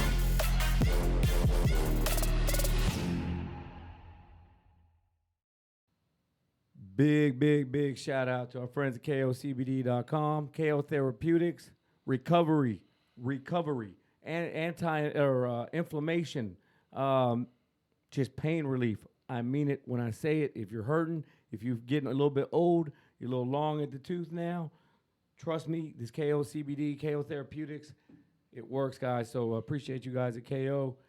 Go check out KOCBD.com. Follow them on social media. And use the discount code TSB10. Now, Jay, let's hear it. I want to get into this first. You know, the one thing we do on our podcast, and the one thing that's real special to us, and that we don't play with, is mental health, right? Mm-hmm. Because we know that's serious. You know, I got family members in my family. You know, I may be affected at one point of time in life. You know, everybody done went through something. So that's the one thing that we are real sensitive to when it comes to mental health, right? And Adrian the Problem Broner, he was going to have his fight against Figueroa. Yeah. Omar Figueroa, right? Lead up to it. We thought we was finna see the problem back, right? The problem came out and said he going through mental health issues. He can't do the fight. And what were me and you? We were very sincere on that. Yeah, we're very supportive. Very supportive because we know mental health is something that you don't play with. You build and you encourage and you make sure you there for someone who's going through any type of mental health. That's what TSB, the Spit Bucket, is about. That is one foundation that, I mean, we take everything serious, but mental health is a big part of the foundation here on the Spit Bucket podcast, right? No doubt, bro. So we like, okay, we supporting you. I'm even going at, you know, people saying stuff about it, like how y'all gonna like whoop-de-whoop, this and that. You know, a month and a half later, I'm scrolling up my articles. I see Adrian the Problem Broner on Instagram with this guy called Queen Flips. They was just on Instagram. And he put out the notion that he want to fight Nate Diaz because he needs something that's going to help generate. Nate Diaz, a Mexican who going to talk that shit. He from the hood. So my mind instantly thought, like, damn, Adrian Broner, were you really having mental health issues? Or was it that you and Omar Figueroa fight wasn't selling or you wasn't getting paid the money like you thought you was to where you said, oh, I got to pull that for mental health? Because why would you be calling at a UFC fighter? What do we hear about boxers? Oh, I won't fight no you, is disrespectful to whoop-de-whoop and that. And Nate Diaz is a big name. But my thing is, Adrian Broner, I thought you had mental health problems. Yeah, just a few weeks ago. Why are you calling that a UFC fighter? Because the dollars make sense? Yep. I thought it was about your mental health, sir. And like that, I got a problem with that. Like that really made me feel a certain type of way for that guy Adrian the Problem Broner. Because it's a lot of people who got on her and defended you because we take that serious. It's people out here who actually going through real mental health situations. And for you, a month and a half, 2 months later, say, I want to fight Diaz because it makes businesses. Why you ain't talking about fixing that situation that you had with Omar Figueroa? Yep. Yeah, man, I feel you. So I would start that subject off by saying, if it was all over again and Adrian Broner made them claims, I would still support him, even knowing that, you know, it's likely, you know, his antics and all, you know, whatever the case you have to say about Adrian Broner. We get that. I get that. It's hard to, the whole notion of the boy who cried wolf. You know, after a while, you just stop believing certain things or you don't take certain people seriously. I get that Adrian Broner does what he does inside the ring, outside the ring. But when somebody screams for help and saying they have mental health, I will always listen. All right, I'm never going to say, well, this guy's faking it or whatever. What we always hear what Broner got criticized for doing. But I do know that some people probably take advantage of that. And Bro, here's the thing. Maybe this thing that he's coming out, maybe that's a result of being messed up upside the head, not being right upstairs. Him calling out a UFC fighter. Maybe that's a result of his mental health issues, not being all there. But you're right. Why did you have to go get healthy just 6 weeks ago, or however long it was when you were scheduled to fight Figueroa? Why'd you have to stop the fight the week of the fight? You got everybody's paydays canceled. You had somebody. Hell, at the end of the day, he played part of Figueroa's end of his career because Figueroa looked terrible that night. Whole new fighter, whole new list of distractions. So you totally changed the course of people's lives and careers and money and payday because you had mental health problems. Fine. But now, not even 2 months later, you're challenging a UFC fighter who's also at the end of his career and brings nothing really to, I mean, what's that going to do for you? Boxing table. Yeah, nothing. I love Nate Diaz. Don't get me wrong. I'm a huge Diaz fan, Nate and Nick. But what's that going to do for your legacy, Broner? Because you're on camera saying, I'm trying to come back and I'm trying to cement my name in history and all of this stuff by fighting a UFC guy. Did he ever criticize Floyd for fighting Conor McGregor? I'm sure he did at some point. I don't know. I don't know that to be true, but I can hear AB saying that. So now, all of a sudden, your mental health problems go away, and now you're going to fight a... Because Nate Diaz, let's be honest, he a big deal. Yeah, he's a He huge a big deal. deal. And that's where when you say some people play with mental health, I got to call him out on his bullshit. 100%, bro. I think he playing with this particular situation. Not saying he ain't had no shit he went through in his life, but he knew that with Figueroa, it didn't make sense, and he probably wasn't ready, so he blamed it on mental health. But to come back and say, oh, I need to fight somebody who going to sell because y'all know how I do. Adrian Broner, ain't nobody interested in you like that. We ain't calling for you to fight. We not saying, oh, when the next Adrian the problem Broner fight. Like, when you talk about somebody who's delusional, now, that's what he is. He's delusional. Because to play with something like mental health and come back 6 weeks, 2 months later, say, I want to fight a UFC guy because it got to make sense. Come on, dog.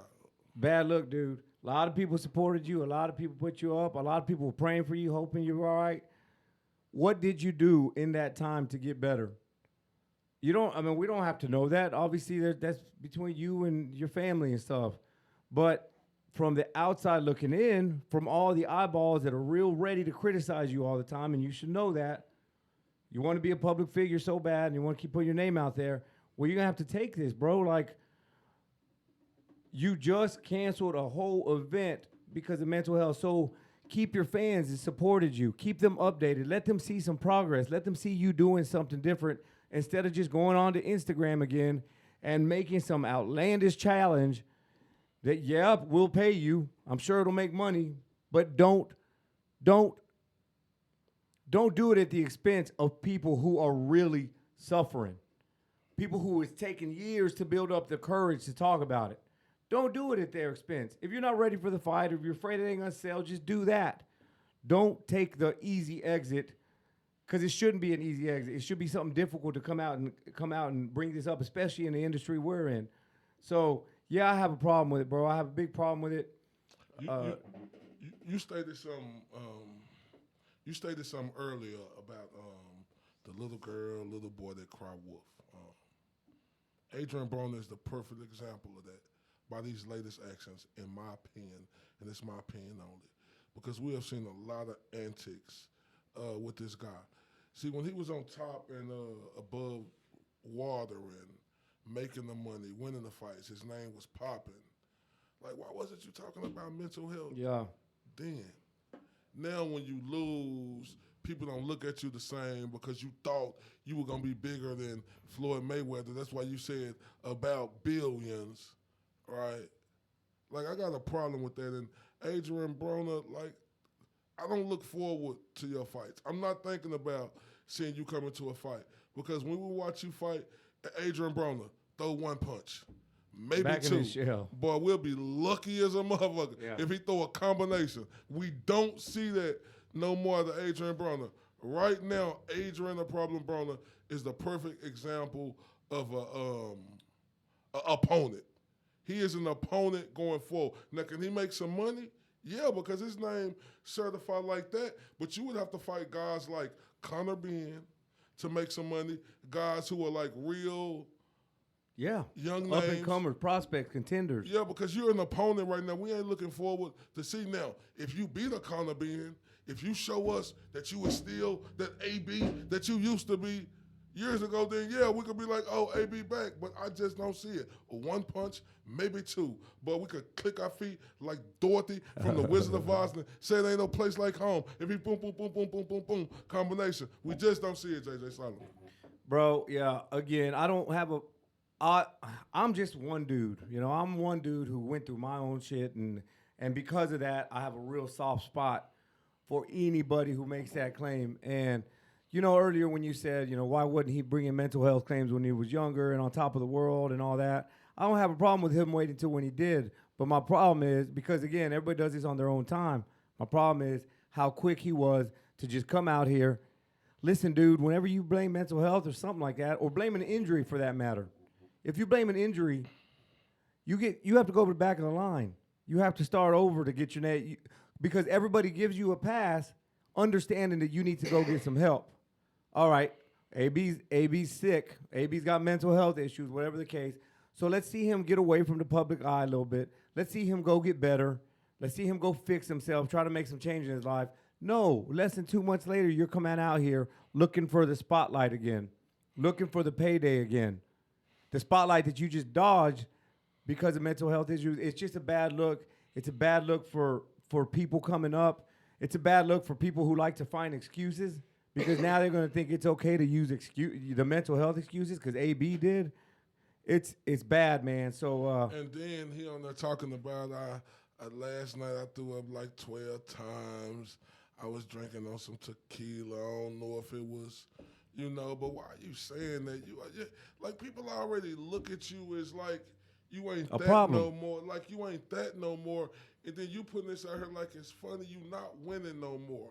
When you winning AB and you're dancing and you doing your dance and you saying, Daddy, braid my hair, all that other stuff, them antics is cool. We could deal with it just like Floyd. When Floyd was on top, he could do his antics because he was winning. But when you losing and you out here talking about, I'm drinking 12 shots of tequila and Nobody you ain't looked cares. the same in a long time, we don't give a shit. We just looking at you It's a more joke. idiotic Yeah. than what you acting like right now. yeah, if anybody's drinking 12 tequila shots in one night, that's a problem.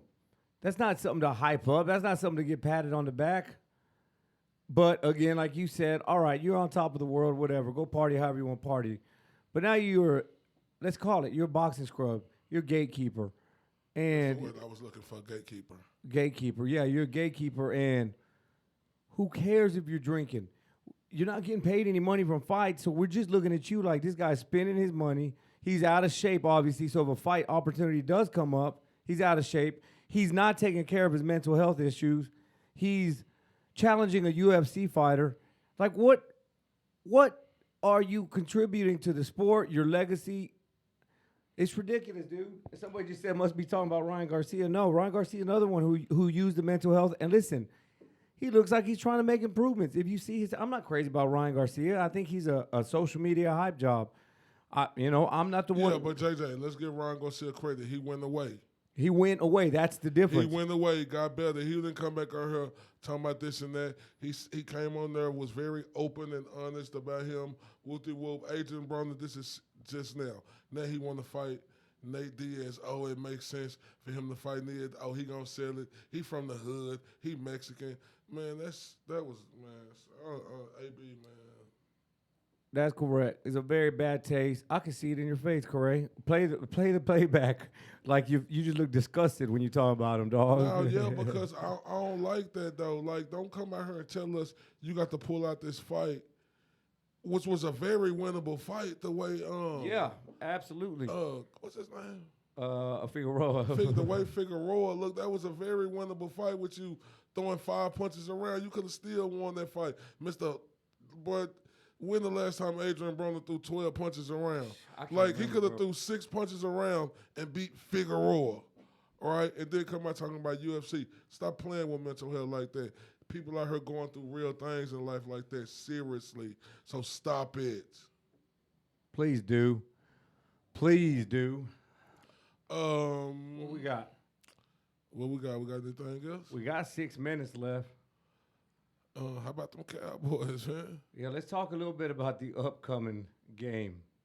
Against the Rams? Let's talk about this. Dak got his stitches out. Uh-huh. Word is that he's throwing the ball.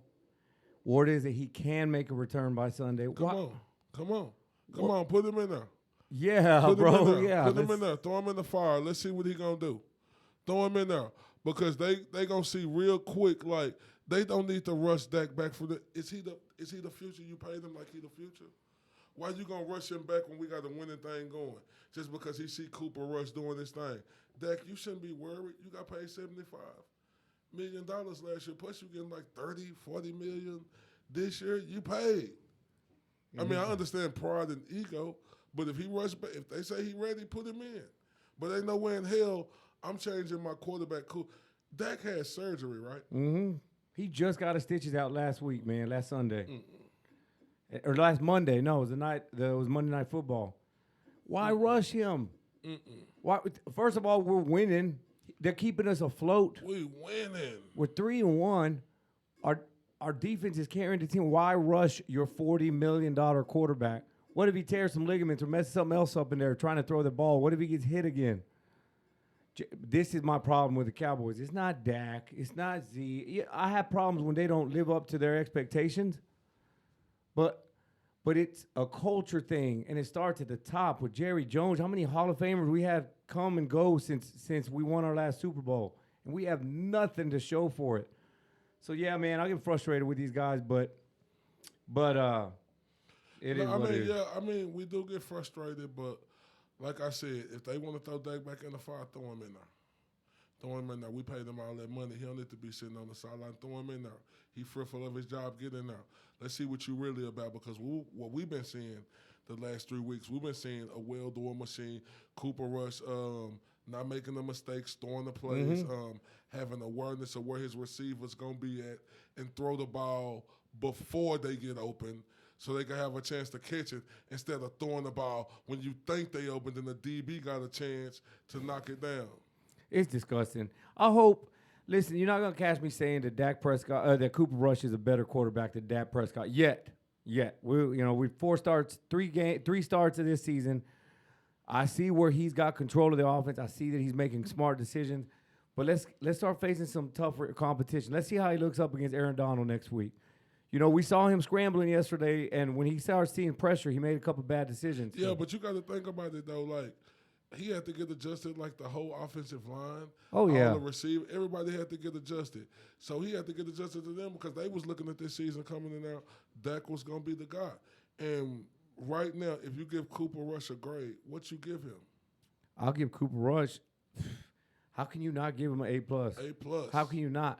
A+. And again, I'm not on the Cooper bandwagon. I am. Yeah, but I'm on this bandwagon. Yeah, thus far, got nothing bad to say about him. Because my thing is, he could score more in the red zone. We could have been in a bad position a couple times, but hey, we got the W. That was Mike McCarthy. I mean Mike McCarthy, and I wasn't mad at it. Yeah, take the field goal, put us up by 2, put us up by 2 scores. But Mike McCarthy could have went for it the way our defense was playing. So it was a win-win. But I like what we're doing right now.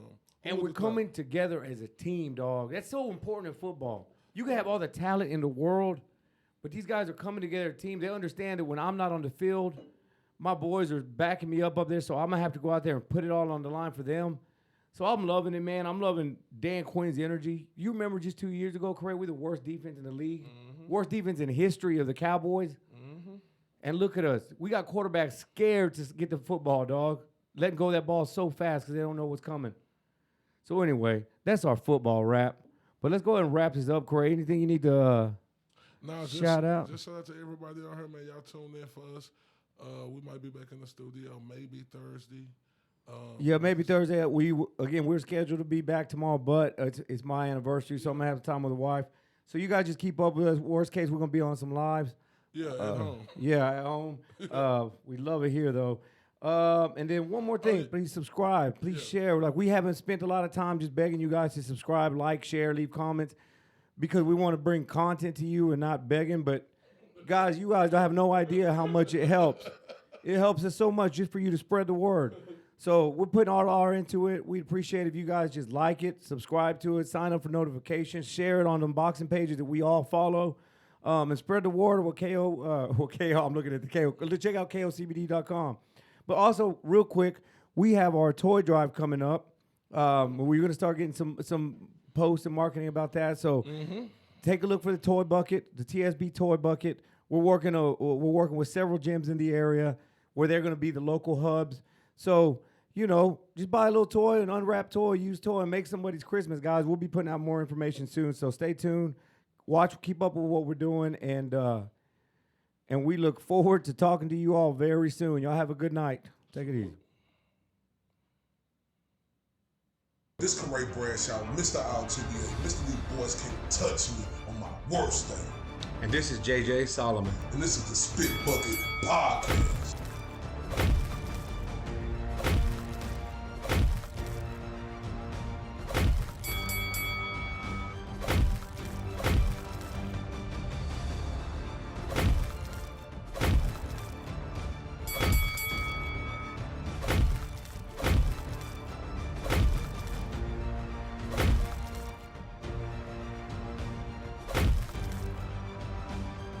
This is the Spit Bucket Podcast.